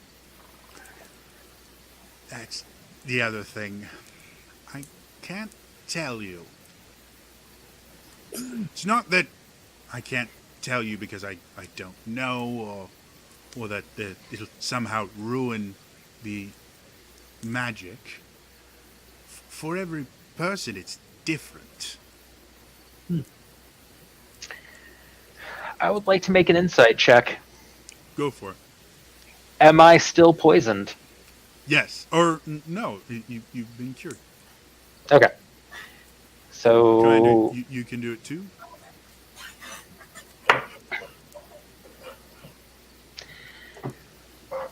I think this guy's super trustworthy, guys. Oh, that was a nat one. The nicest old man you've ever met. I have to I'm actually roll for Commander.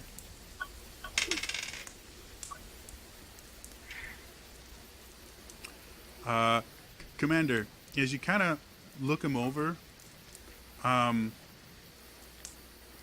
you realize you can't read this person. It's not that you think he's lying or you think he's telling the truth. He literally has nothing you could use to tell any sort of deception. He has the perfect poker face, basically. So you have absolutely no idea. But the fact that you can't read him is more impressive to you than the fact that you can't tell if he's lying or not. This isn't something generally you learn naturally. It takes, especially with you knowing how to motivate and read people. This is a trained skill, and this guy has training far above anyone you've ever met. I get a good feeling about this, guys. Hmm. I reach into Argenta's pocket. Okay. I mean, well, no, I probably kept. No, I think I probably gave you all of my money. So No, you didn't give me any money. You just gave me your holy symbol. I thought no, I know you have like my weapons, my armor. Okay. You have all my money. Argenta does. There's that. Well, I find 310 gold of my money and hand it over to him.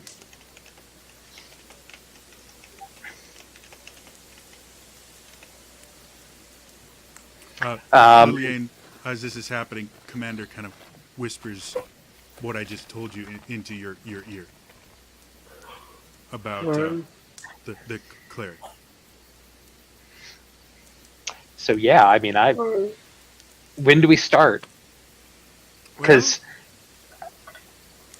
It has to happen during a change, and due to the fact that we have 2 more nights of a full moon, we can do it tonight.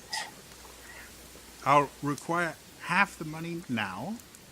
The other half. no, here's all of it. Well, that works for me. I'm certainly not going to refuse payment. Yeah, I mean, Here, and you see him go into a back room. He comes back out with a map. So you can keep this. Part of thank the you. experience. And it's actually a really nice detailed map of the area around the Temple of the White Sage, all the way out to the Temple of the Cunning Rascal, and all the way north to the crossing that you guys went over. You can see the various smaller towns and things like that around here. Oh, Going all this the way is- to the Sanguinius border. This is lovely work. Yes, I have quite a bit of time on my hand, and it's relaxing. Now, he goes and he takes a quill out, and he marks a spot. He goes, you will meet me there about an hour before moonrise. All right? It must be at least an hour. Of course. And we'll get started there. Bring your friends and have them ready for something difficult. All right? Okay. Yes, thank you. We will meet you there. Now, just to make things easier on you, when you Yes. leave, be sure to scream some obscenities at me, spit on my floor, maybe throw something and break it on me. Of course. Gladly.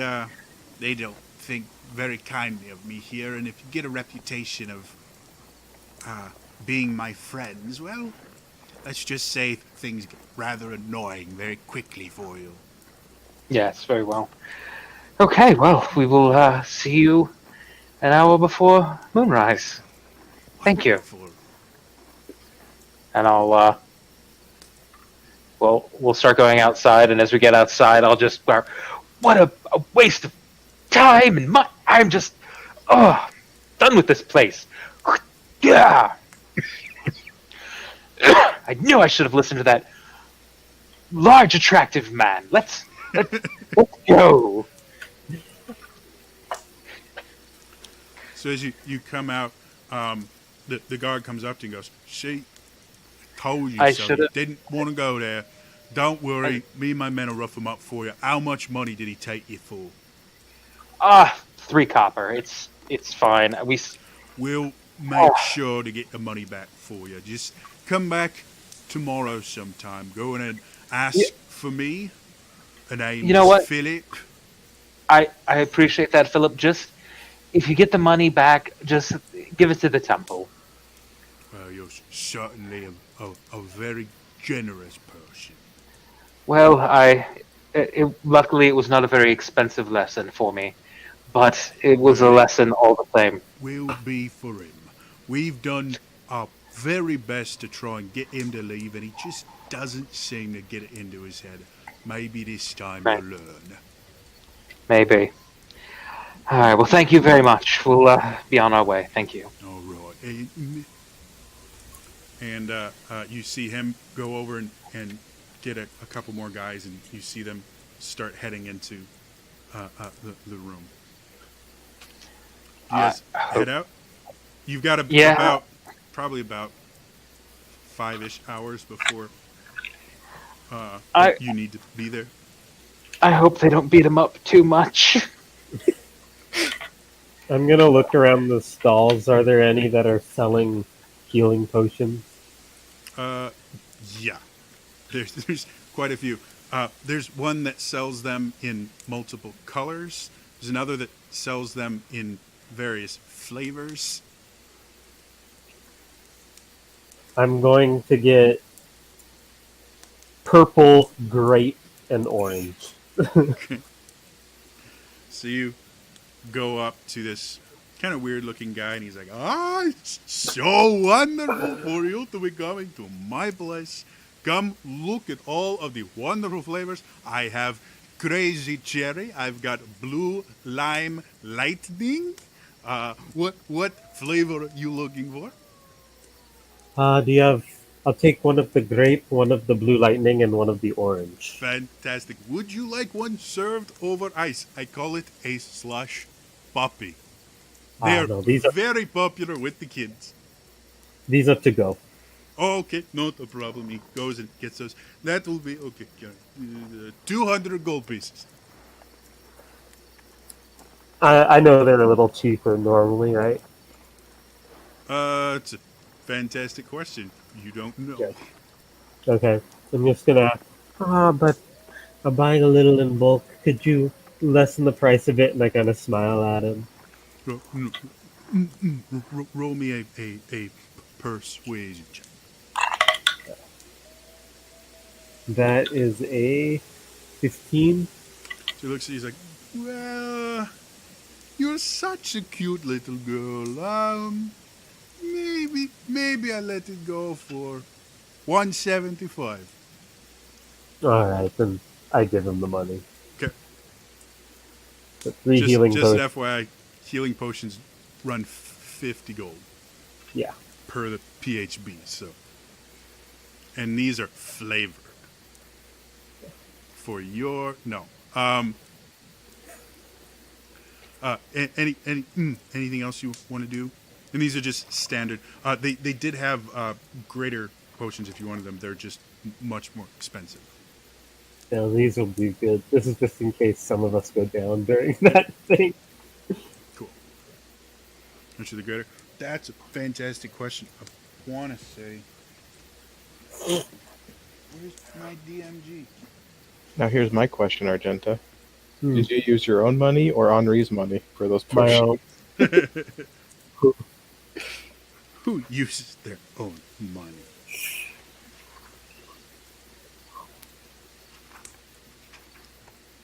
Sorry, I have to look because for the life of me, I can't remember.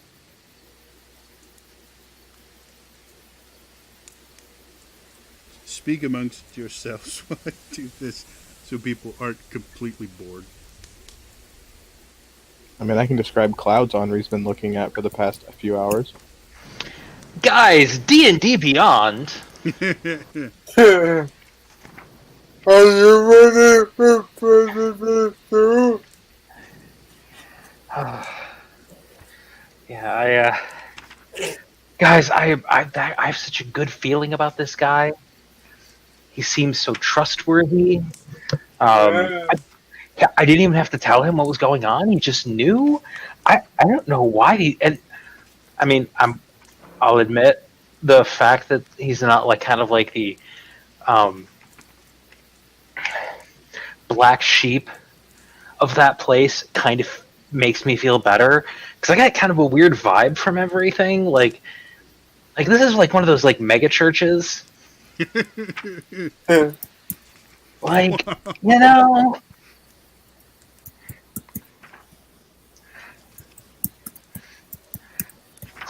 I don't know. I just I get a good feeling about this. Yeah, it's 500 gold for a greater healing potion. Is the standard price? Obviously, these guys can sell them higher if they want. So, sorry that it took so long.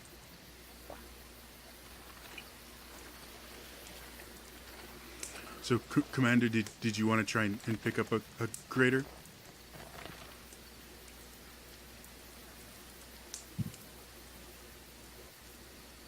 And obviously, if you're really good negotiator, you might be able to get a deal. And this cloud looks like Vala. Okay. So you can you can try later too, Commander, if you don't want to do it right now because you're on a bit of a timetable and your only friend in this city just got the shit kicked out of him. Oh.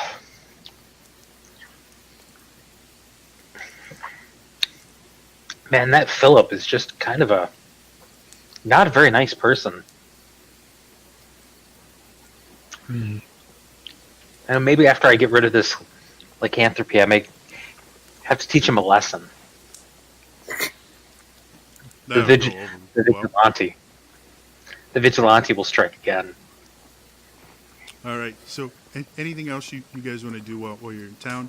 You can get a room that you can return to after the ritual, or you can go look at this. This is a very large town, and it's or a large city actually, and it's geared more towards knowledge. So there's a good chance you can find spell scrolls and things like that. You can find a variety of spellcasting services, and you can find books on literally just about anything.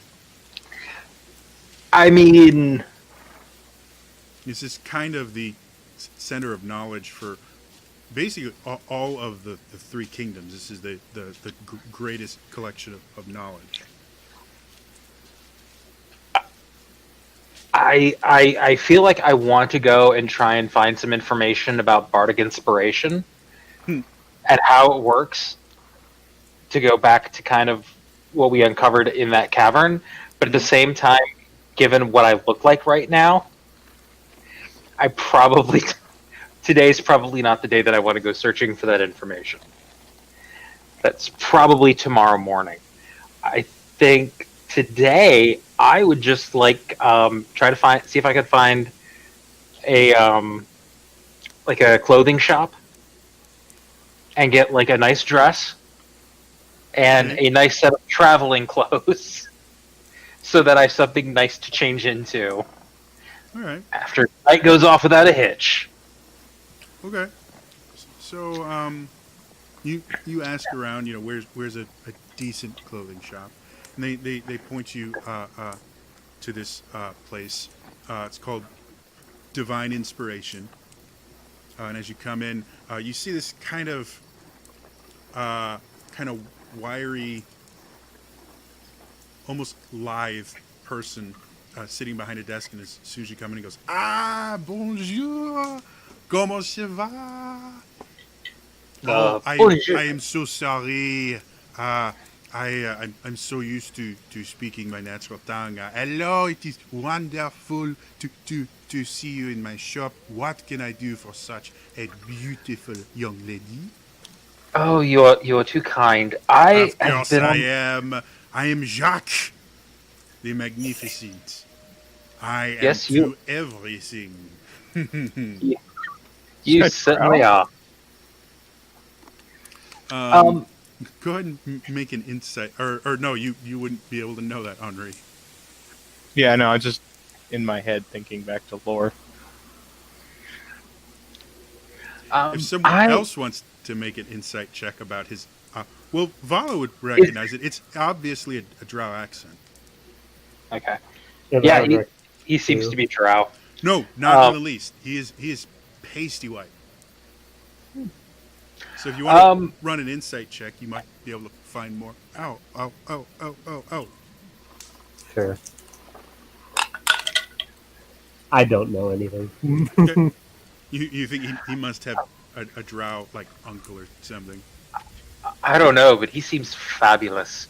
I Commander, as you kind of look him up and down, you get this kind of putting on airs feeling from him, but beyond that, you can't really tell.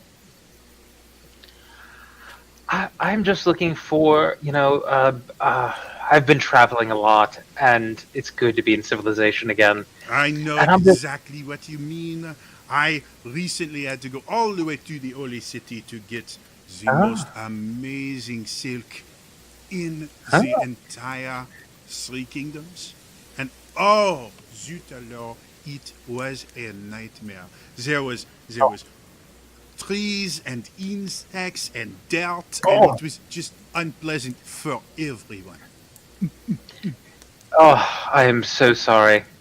I'm just looking for, just a nice, simple black dress You- and some Stop travel right there. clothing.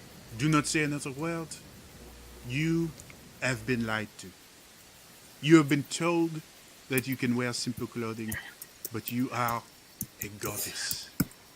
You are far too beautiful to be in such simple things. Do not worry. Jacques will take care of you. Come with me. And he just takes you by the arm and just rips you to the back, and he throws you into a dressing room. He's like, you can hear him outside. Maybe no, il m'a oh, tu beautiful. Consultons pour passer quand on parce que mais si vos concours vous alors te sont comme Tirako la cure tu chopon. This one right here, and throws in this thing with just more frills than you've ever seen. You're it's kind of a hoop skirt kind of thing, and you're fairly certain you'd have difficulty going through doors in it, but it looks very nice. This is the Kaylee dress from Firefly, right? Basically. Okay. Uh, I I don't know what to say.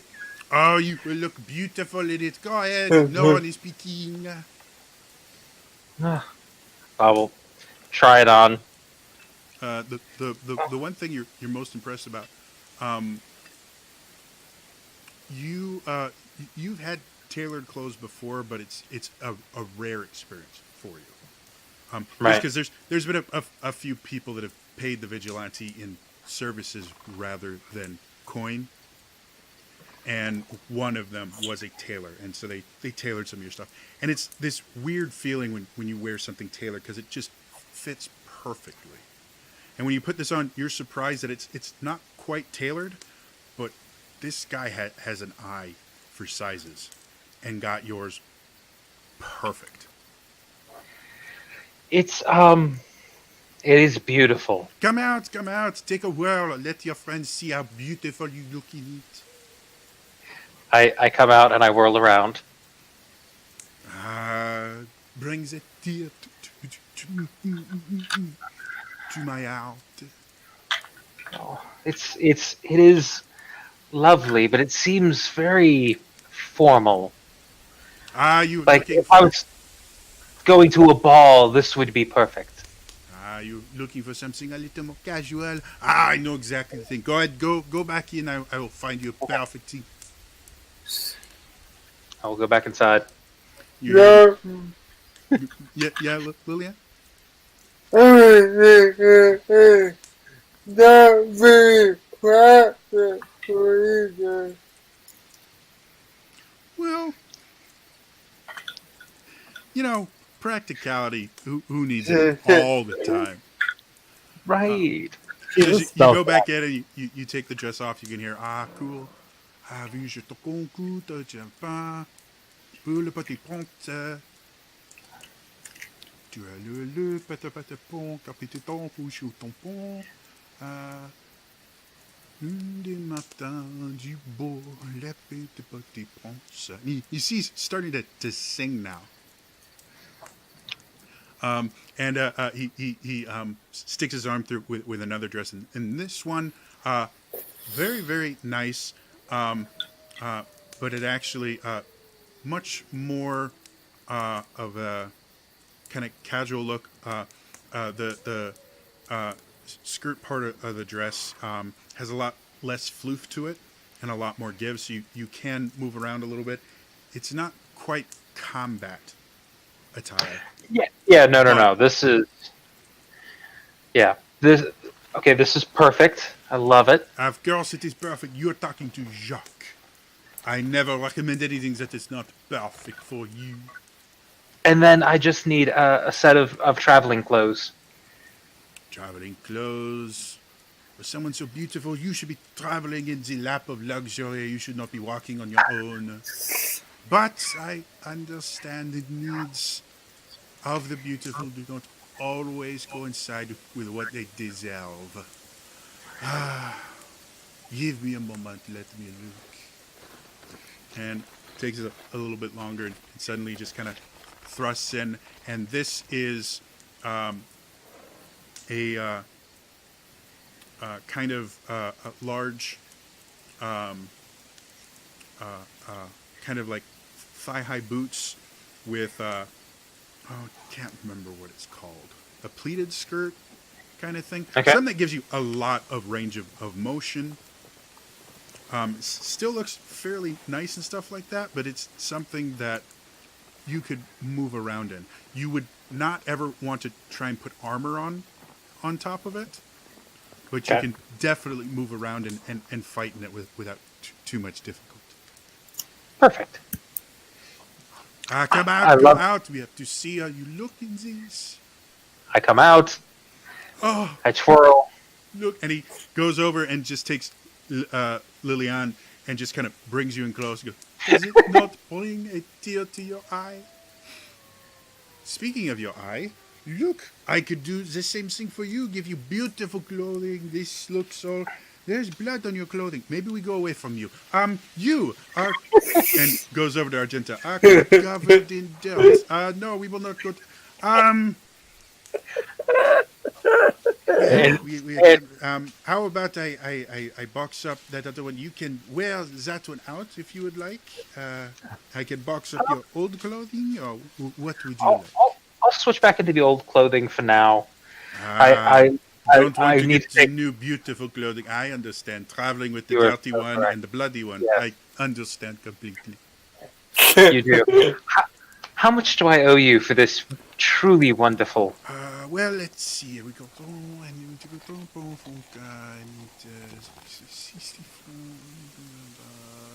120 gold pieces for the entire ensemble. Oh,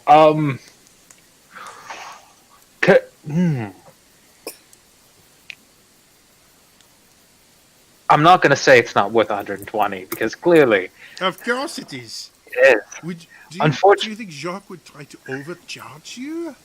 Oh, I am. No. It is I- like you take a knife and unfortunately- stab me directly in the heart. Oh, that's the wrong side. There we go.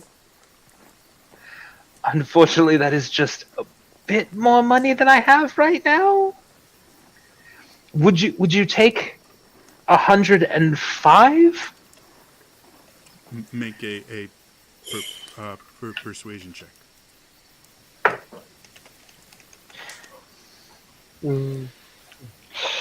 That is a 9, a mighty 9, Okay. but a 9 nonetheless. So you so you sit there and he just looks crushed.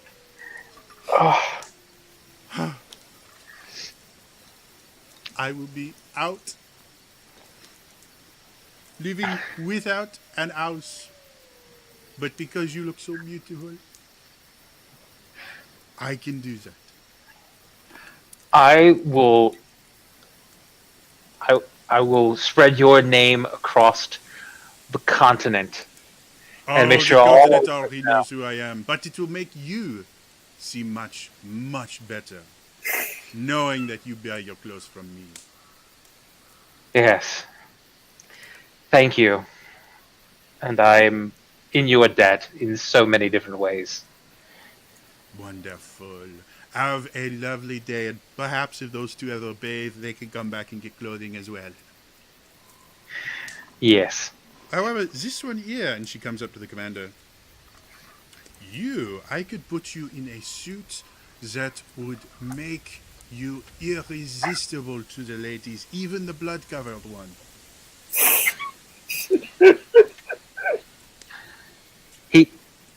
You'll have to forgive him. He's a little shy.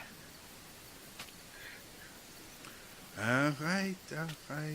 But if you Well, ever... maybe. and Commander just about faces walks away. All right. And you watch it since Vala, you're still there. He kind of leans in. He goes, "I could watch that man walk away for 2 hours. Such You a know- nice day today."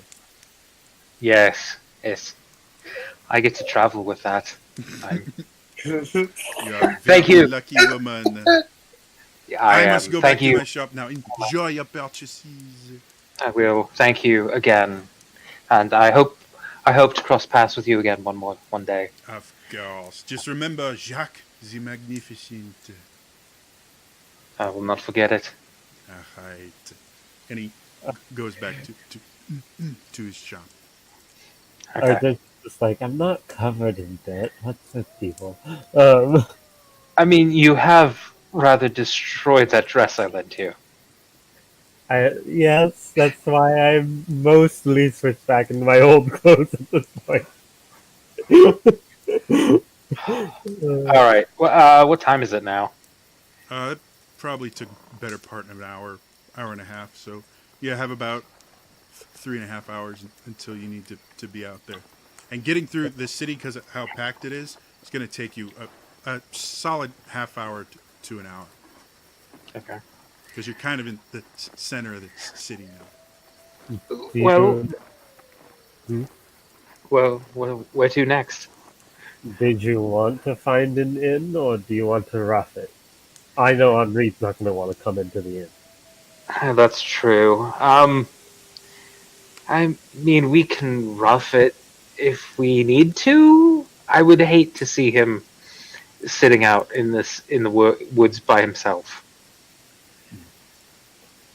I can wait another day or two before fully embracing the gifts of civilization. And I tuck my boxes like into my bag somehow. Okay. So anything else you guys want to do in town before you head out?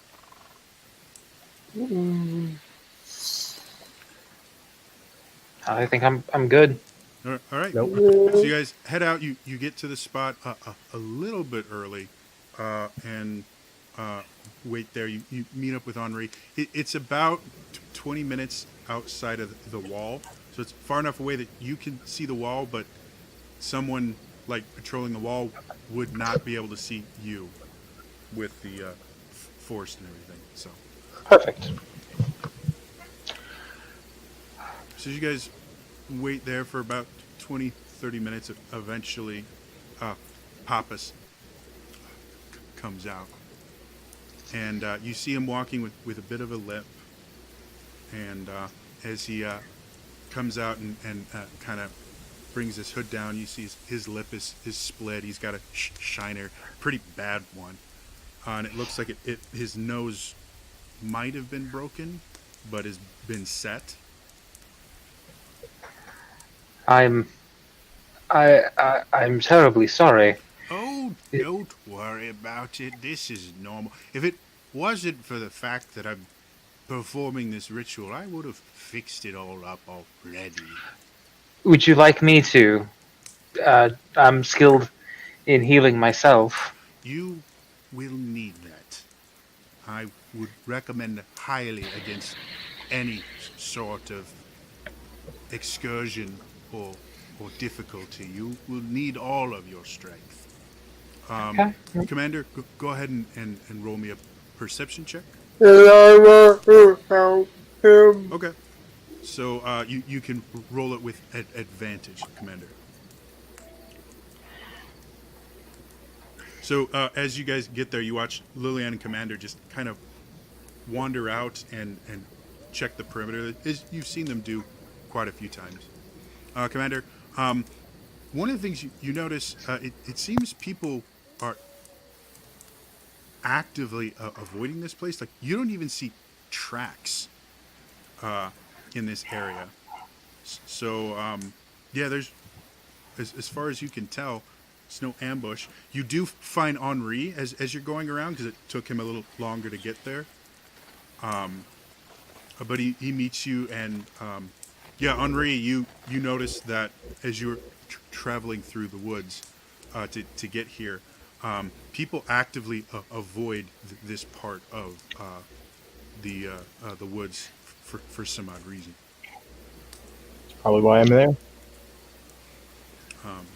So you guys I assume dodge fungus. say again? I assume dodge fungus. There's actually no fungus here. Okay, good. The mushroom forest is on the east side of the road. You're technically on the west side. Okay, good. West side. So, anything else you guys want to do before the ritual starts? No. I had a very relaxing day. Yeah. No, I'm good. So, the first thing you watch Pappas do is he draws this very large circle that you would almost mistake for like a summoning circle, but the sigils aren't correct.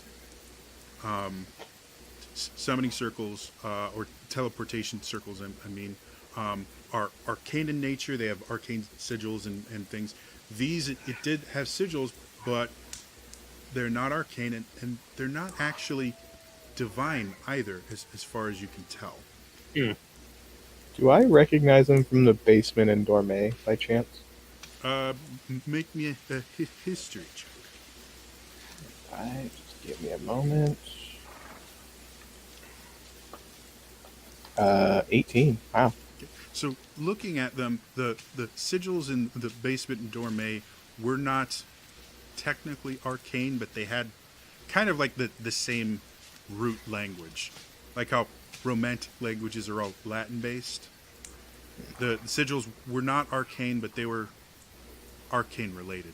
These are completely different. They don't even share a root and ancestor or anything. Interesting.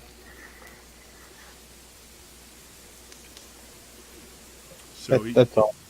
as he does that, he takes Vala. He's like, unfortunately, modesty is not a part of this ritual. We'll have to ask you to disrobe.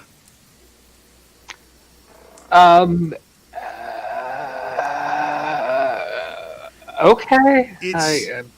It seems a bit strange, but it has a practical use. The curse is a combination of curse and disease, and to get it to leave your body, it will exit through your skin. The more surface area, the easier it is for it to leave, is all. I promise I will not be doing anything that might be inappropriate. Your friends, well, you'll have to deal with them. I turn. Very my- well. but- I will. That won't be necessary. I'll kind of move away from everybody, so I've got like a good 15 feet. I will cast darkness. Okay. I'll disrobe and then use Mask of Many Faces to make myself appear to be robed, and then I will So remove as you dark. do that, you see Pappas go, that's a good trick. Unfortunately, this will probably not last throughout the whole ritual, but very clever. I'm Thank you. rather impressed. I've been forced to change in a couple of unsavory places. Well, if you Keep us. come with me, and he brings you to the center of the circle, and he shows you, like, he basically has you sit down on your knees in kind of a. Have you ever seen like a Japanese like floor bow? Everything Okay. except bending over. Okay. So he goes, you are going to need to stay in this circle. And he draws a perfect circle about a foot away from you. He goes, if you breach this circle, say bad things happen. You will not Okay. enjoy it. Now, the more wild aspect of you will want nothing more than to breach that circle. That is what you will be fighting. The rest of you, and he takes Argenta, and he leads you to one aspect of the larger circle, and he just stands you on one of the rooms. Stay there. Goes to Lillian, does the same thing. Henri does the same thing. Commander does the same thing. Your friend has something inside of her. Is trying to take over her. You are going to fight it. You are going to prevent it from taking her from you. Now, this will happen in your mind. Let me tell you, this is no less dangerous than an actual encounter with a lycanthrope. If you do not succeed, you will die. And you will die a very horrible death. You all understand? I have a question. Yes. Will we be able to read each other's minds? No. Okay, then we're good. You will not be interacting with each other whatsoever. You will be reacting and interacting with the beast that is growing inside of her. You, Blood Hunter, you may find some of this similar. To be honest, some of your people have actually helped me refine this. No.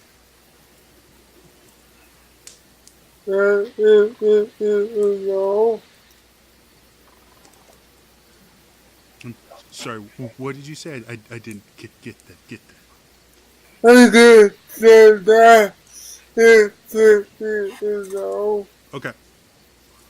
And as you look around, you do kind of recognize, not a lot, but you recognize little kind of mini symbols that are like, I remember that from my, I can't remember what the ceremony is, where you drink that thing that turns you into a blood hunter. Yeah, no. I know your name, but Yeah. but I don't remember the rest of myself.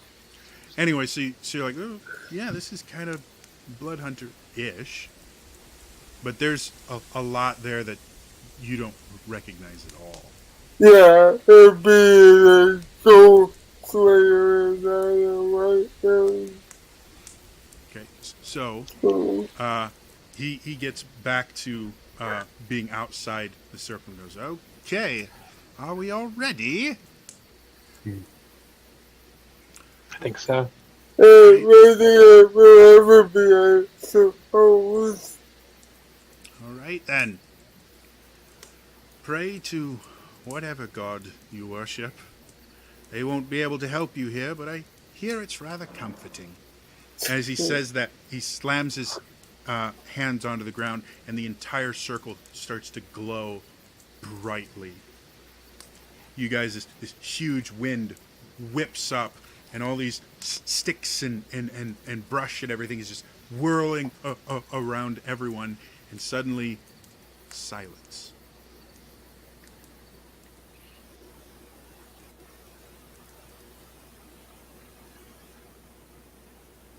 As you're sitting there trying to figure out what's going on, Argenta, you open your eyes, you look around, and you're in a forest,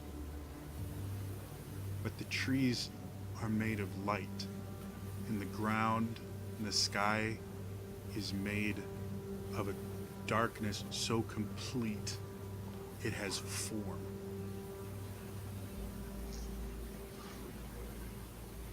As you look around, you hear movement,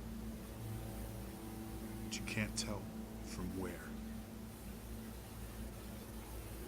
What do you want to do? There's movement. I'm gonna immediately start looking for tracks and see if I can see where this thing has been. Okay, make me a survival check. That would be a 15. Okay. Going around, you hear movement. You start looking. The ground is darkness, so finding tracks is almost impossible.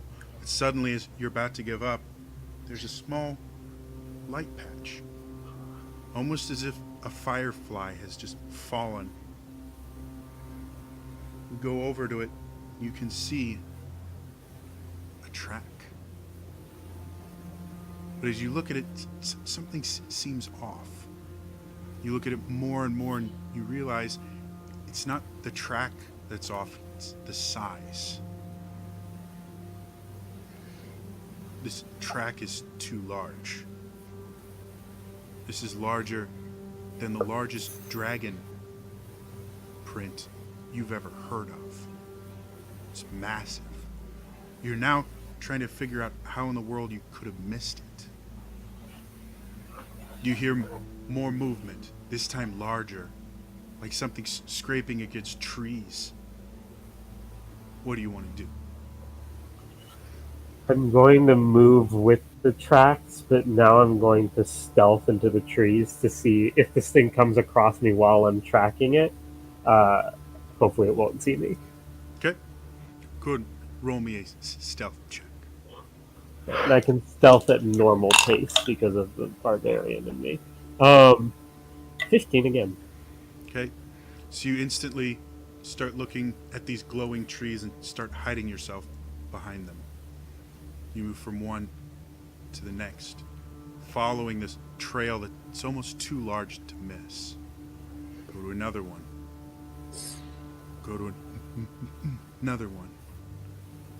This trail starts to turn. Go to another tree. And another. Turns again. You're now doubling back. Another tree. Another tree. You find a new set of prints. Much smaller. Another tree. Another tree. The creature is following these tracks. Another tree.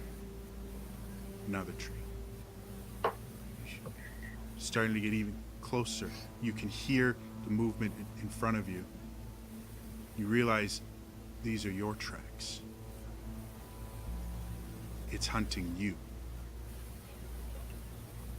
What do you want to do? I'm going to double back on my tracks a bit so that it leads to a stopping point, but I'm not there. And then I'm going to climb a tree and wait for an ambush. Okay, make me an athletics check. Plus 9 makes that a 20, not natural. Okay. So you create the false trail, head up a tree. What weapon do you get out? I'll have my hand axe in one hand and my dagger in the other. Take out your weapons. You're sitting there.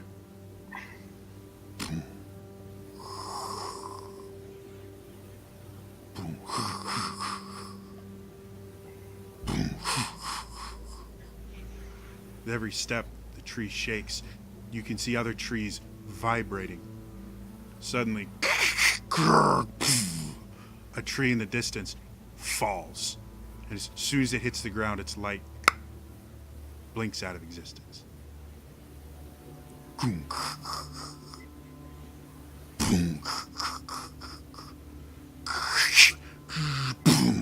Another tree out of existence. It's getting closer. Closer. Suddenly, the tree right next to you just barely misses you as it falls, blinks out of existence. And standing in front of you at eye level is a massive feral beast. You can't even tell what kind of beast it is. It has canine and feline and I can't remember what bear is. Ursine, there we go. Features and rodent and just everything. It's a conglomeration of all these beasts, and it is so tall that even 20 feet up in this tree, it is looking you straight in the eye. What do you want to do? I leap off and I'm gonna try and grab a hunk of fur and start stabbing the shit out of it with the silver dagger. Okay, make me an acrobatics check. Oh, well, that's pretty good. 17. And do you rage or no? I'm raging. Okay, so you leap into the air, screaming fury. What was the check? 17. So you leap into the air, your dagger catches, and the creature howls in pain. You use your axe, you climb up the beast, get to the top, and are just hacking at it. And suddenly, this massive claw comes screaming at you. Does a 22 hit you? Yeah. As it hits you, you are thrown from the creature. You hit a tree behind you. You take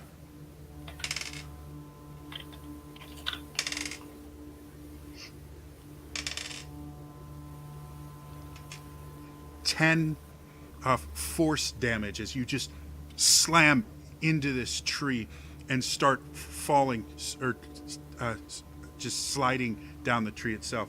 What do you want to do?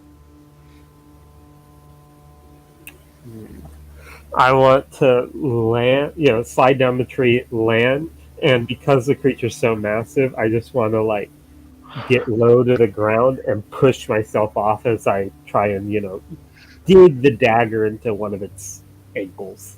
Okay, make me an athletics check. Oh wait, I have advantage because I'm raging. That's right. That becomes a 27.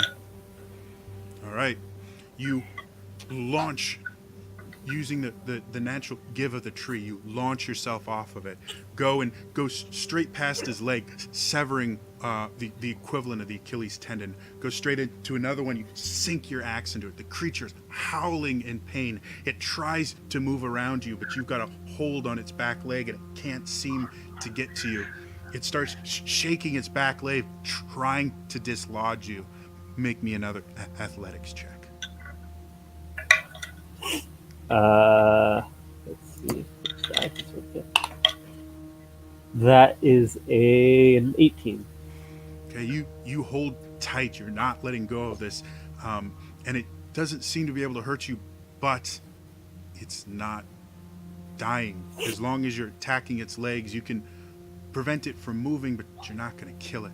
And eventually, you're going to lose your strength. As you're sitting there holding it, you can feel its pulse in its leg, and you can almost watch the blood travel through it, and you can see where the heart is beating strong in its chest. What do you want to do? I'm gonna leap up and what's that game called? Shadow. Yeah, Shadow of the Colossus. I'm gonna start climbing up its fur to try and get to the heart. Okay. You'll have to basically hang upside down to do it. So this is Okay. going to be an athletics check that would normally be at disadvantage, but you're raging, so flat roll. I've been rolling disadvantage all night, just for the record, because I'm still exhausted. Yeah, but you get advantage from raging, so it should be flat rolls. It is, and that's a 28. You sit there climbing up it. You see claws come at you. You roll out of the way and it cuts into its own flesh. You keep climbing more and more. Another claw, roll out of the way, claws into its flesh. Eventually, you're on the rib cage. You can feel the heart. It's beating so loud.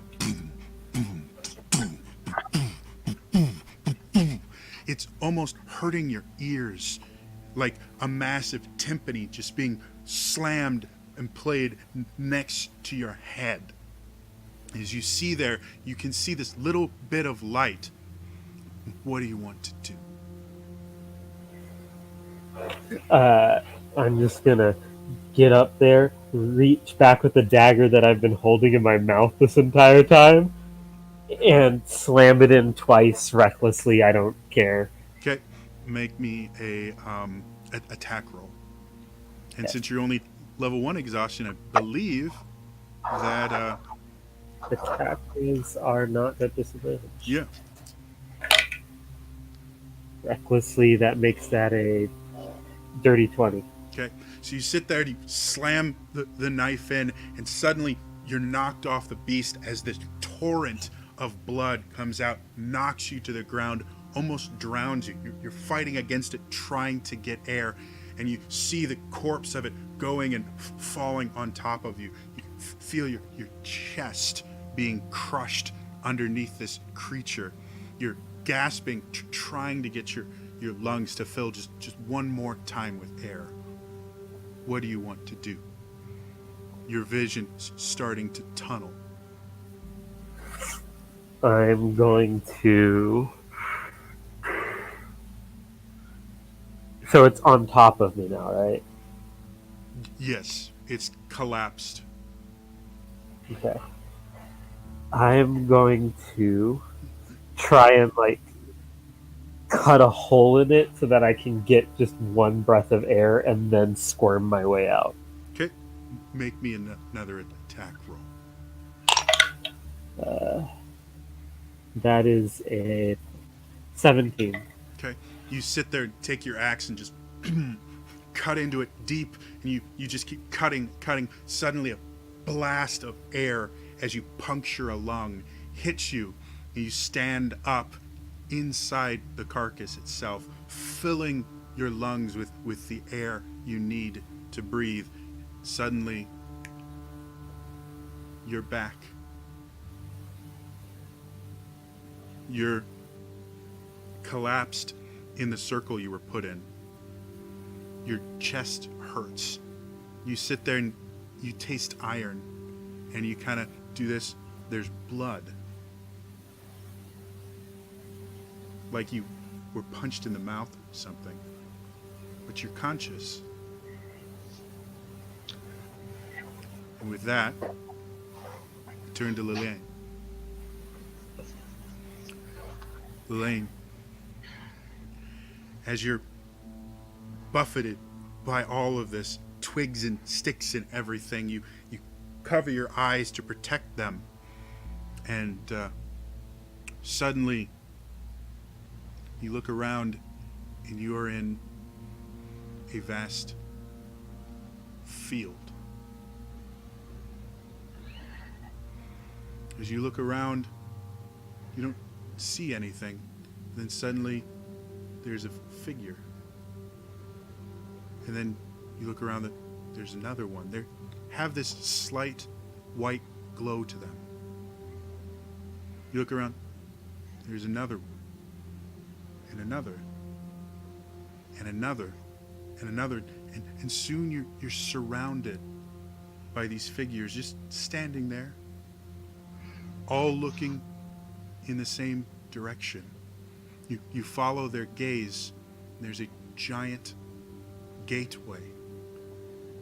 And on the other side, you see rolling plains, beautiful sunlit sky, beaches. It's picturesque and beautiful. But on this side of the gate, there is no sky. There is no horizon. There's just darkness and this red,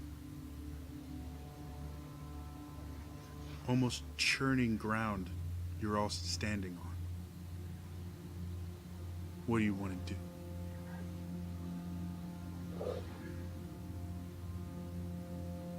I move toward the gateway. Okay.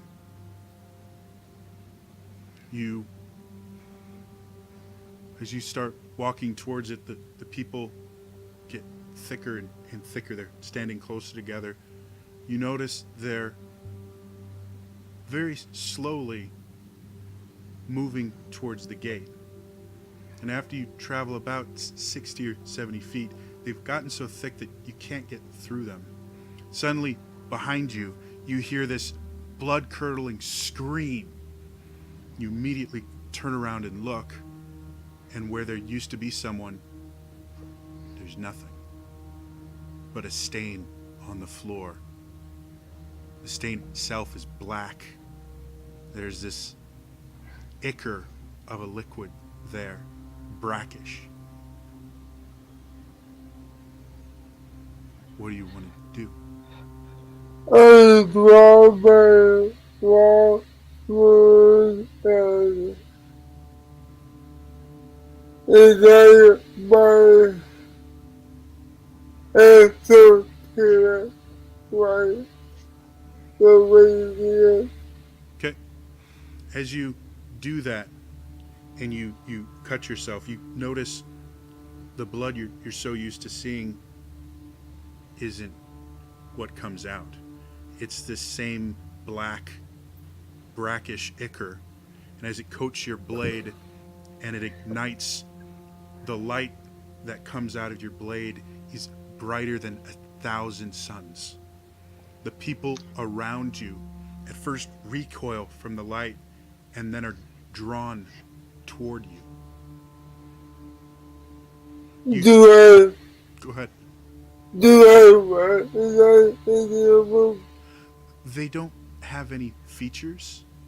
You look at them and sometimes you'll see a face, but then it'll fade. And if you focus on one close enough, they start to kind of coalesce into a form. As you're sitting there, you're hearing whispers. You can't tell from where. It's the light. Follow the light. He's a guardian. He's a shepherd. He's guiding us. He has the light. Follow the light.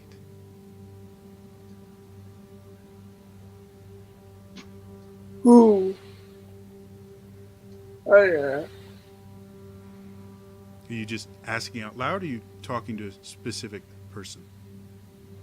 No, I probably the Okay. As you say that, as you speak, it doesn't sound like your voice, and you hear more things. He speaks like his speech isn't pleasant. Maybe he's the wrong one. Maybe he's not real. We must flee from him, but he has the light. Follow the light. He's the guardian. He is the shepherd. He will guide us. Follow the light. No, he's false light. What do you want to do? As you're sitting there, you hear another scream from an area. You look over where someone used to be, and again, all that's there is a pool of brackish black ichor. Can I do that to the gateway? I'm sorry, say that one more time. I didn't get that. I think to sit for me to get to the gateway. To the gateway? Yes. However, where the people are, the crowd kind of parts and moves away. So if you wanted to go to either the two places that the people are, you could get there without too much difficulty. Otherwise, you can try and force your way through the people. It just will take some No, effort. I'll go towards where it to the I'm sorry. What'd you say? no, I'll go towards where the Okay. people As you get there, you suddenly can feel your pulse in your ear. You feel adrenaline kind of pumping through your blade, your veins, kind of like you're in combat. You felt this a million times before. Without thinking, you just kind of ready your blade for an attack, but you can't see anyone. Suddenly, from behind you, a nat 20 hits you. This is going to be unpleasant.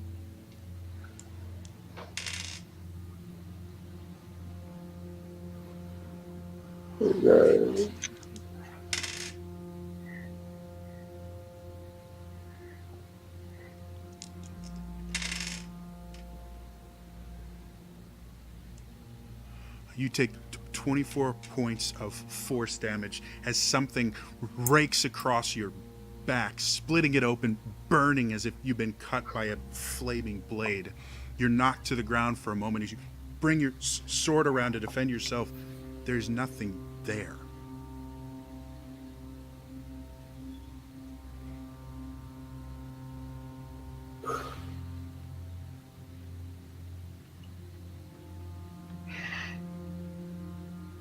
You start to hear the whispers again. It's coming. It's stopping us. It's removing us. Please, guardian, shepherd, guide us. Bring us. It's your job. bring you where? What did you say? Bring you where? To the end. This is not our end. You know of the passage. You know of what it takes. You've been there. You've been to the gate. You didn't cross over, but you touched the gate. You've been there. Guide us, Shepherd, guide us. Guardian, guide us. To the gate?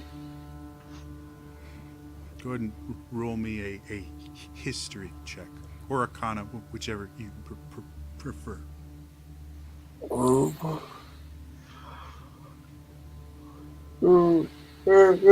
Save me the man. I do it. 10. So, thinking back, trying to figure out what this is, something about this feels very familiar. The images are new. You've never seen them before, but you feel you've been here before.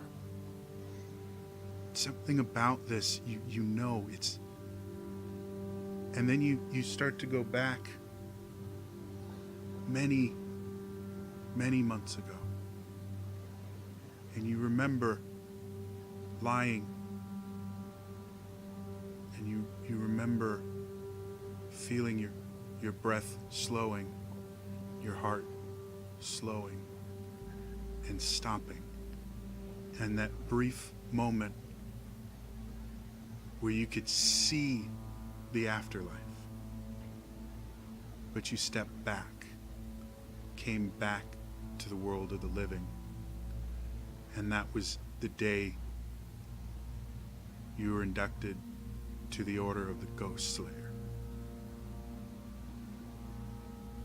And while you couldn't remember it then, you now remember clear as day the gateway, the passage between life and death. And you went right up to it, touched it, and then walked away. Guardian, Shepherd, you must guide us. Stop him. He's taking us away. He's preventing us from going. Shepherd, guide us.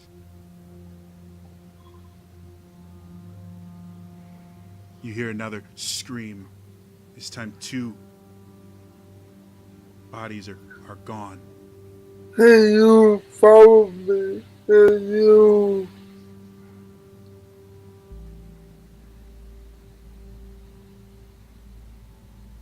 What did you say? Can you follow me? How do I reach you?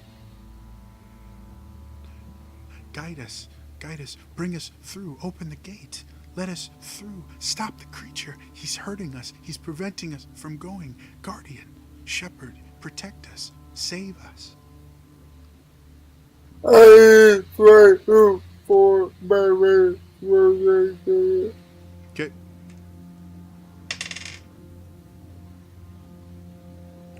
$23 hit you?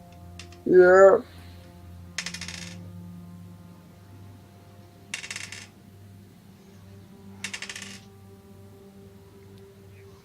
17 force damages. Another claw rips into your back. You're hit to the ground. Again, you bring your sword up. Nothing's there. Another scream. 3 more bodies disappear. It's hunting us. It's hunting you. Guardian, Shepherd, save us. I keep trying to for my way where Okay, make an athletics check. they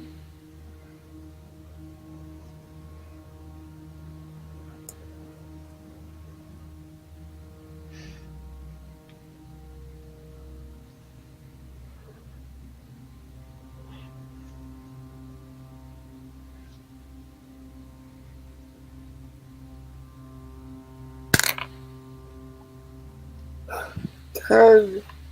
You pushing through as hard as you can. You hear another scream. 4 bodies are now gone.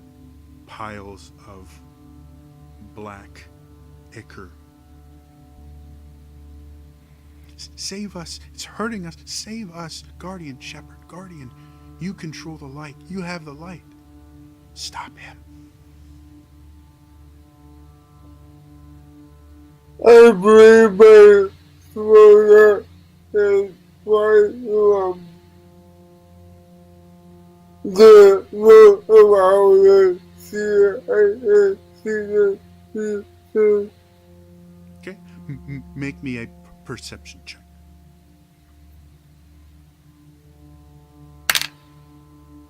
Eat. As you sit there trying to look around, you can't see anything. It's darkness and then this red something. But as you sit there and you point your sword, it works almost as if like a lantern shining on the darkness. You start using it to point, and suddenly you see a creature run across. You keep looking more and more. Suddenly you focus on it, and you see this strange humanoid creature. He's got this black, brackish liquid dripping from his mouth. He's got it on his hands. He's got it smeared across his face, on his chest. And he's just slowly walking toward you. Food.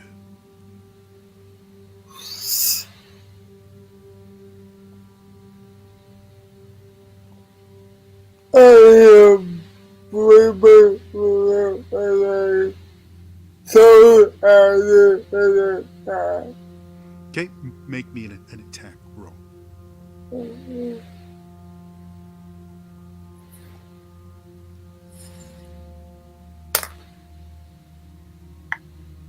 that would be a 16.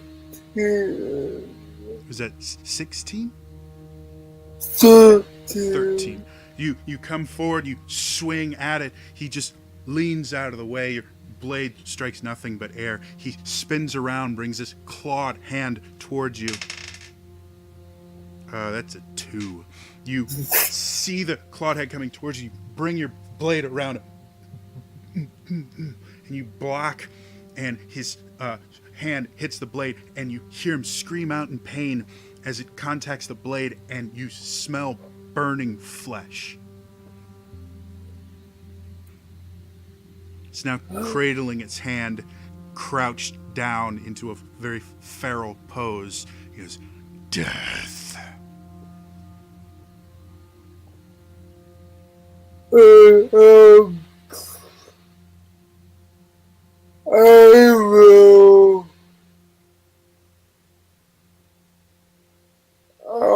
attack him again. Okay, another attack roll. That will be 14. Okay, a little bit better. You bring the blade around. He dodges again, but he's just barely out of the way, and the blade doesn't impact him, but the radiant energy burns his side as you thrust into him. He dives out of the way, comes back with a kick with his legs and the claws on his feet. That's an 8. Which I think that brings it up to, what, a 14? Does that hit you? Yeah, that. Sorry. Yeah.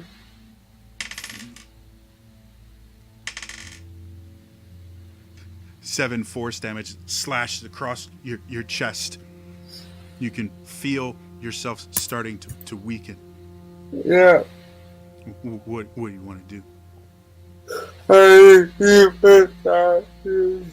Okay. Another attack roll. 24. This time, with a renewed force, you sit there, come around, do a backward slash across him. He falls back. You can hear the voices around here. Shepherd, protect us. He's saving us. He wields the light. Help him. Command us. What should we do?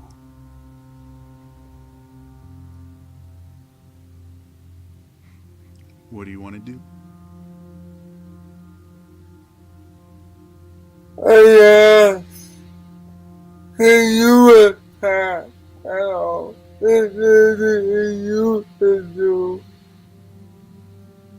Make a persuasion check.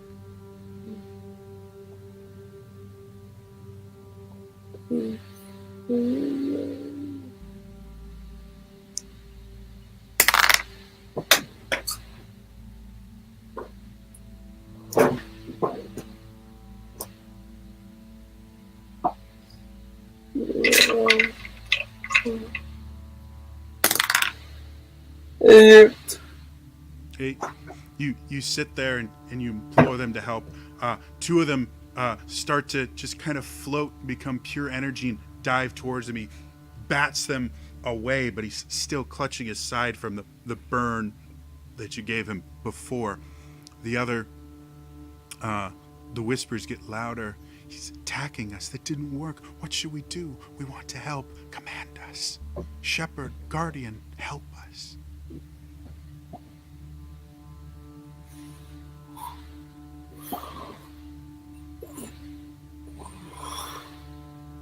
What do you want to do?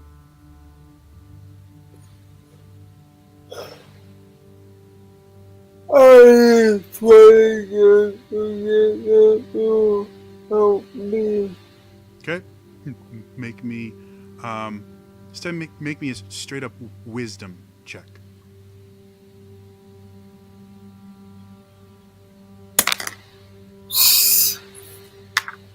Five. Okay, as you sit there and try to use your will and your control over death itself, you're suddenly blindsided by a claw coming at you. That's a 3. Dive out of the way. It screams as it gets too close to your blade again. It's right next to you now. What do you want to do? I attack. Okay, you thrust the blade towards it. Make your attack. That one. And as you thrust it forward, he jumps out of the way, comes behind you, and as he lands, he racks his claws across your back.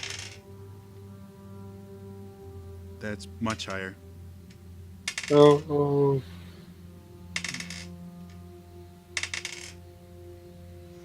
24. Yeah.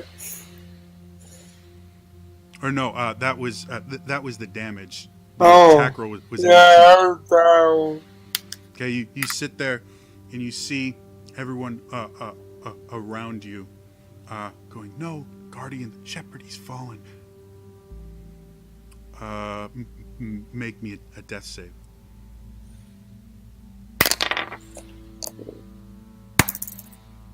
$17. Okay, you can feel your life leaving you. The creature's standing above you, looking like it's about to start feasting on you.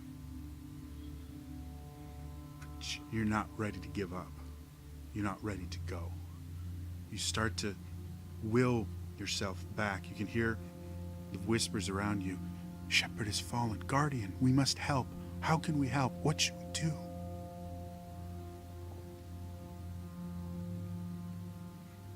What do you want to do?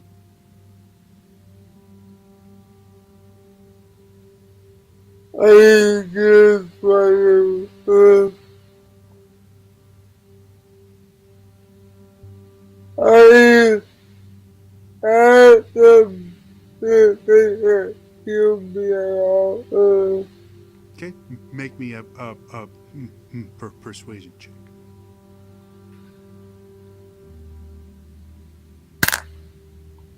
They here. So as you sit there imploring them, two of them kind of turn into energy and hit you, and you heal 4. Maybe you should roll this. Roll 3d6. I just rolled 2 1s. I don't think that's fair to you. Well,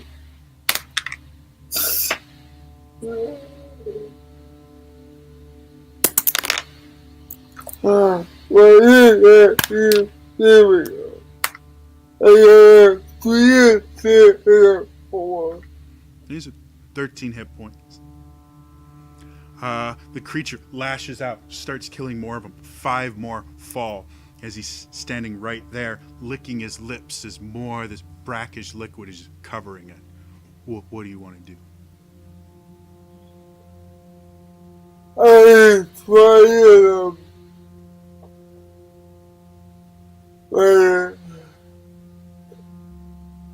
solve the blade for the task. Okay. Make me another attack roll. 25. With that, you plunge the blade into his chest. Light shoots out of his mouth and his eyes. All the holes in him are just shooting out light. He screams in anguish and agony as he explodes. Suddenly, you're back in the forest. You're on the ground. Your clothes are drenched in sweat. You look down, there are blood stains on there that weren't there before. But you feel for wounds and there aren't any.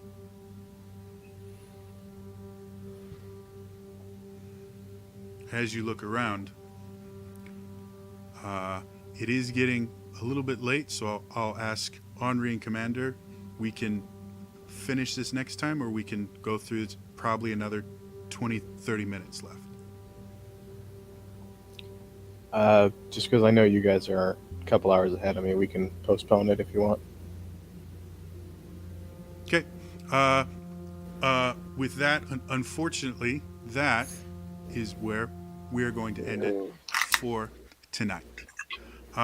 If you enjoyed this, you missed any of the episode, head over to youtube.com/trainerjody. I have all the episodes of this and the previous campaign these guys played, so you can check that out there. Otherwise, that's all for me today. I will see you guys next time. All right? Bye-bye.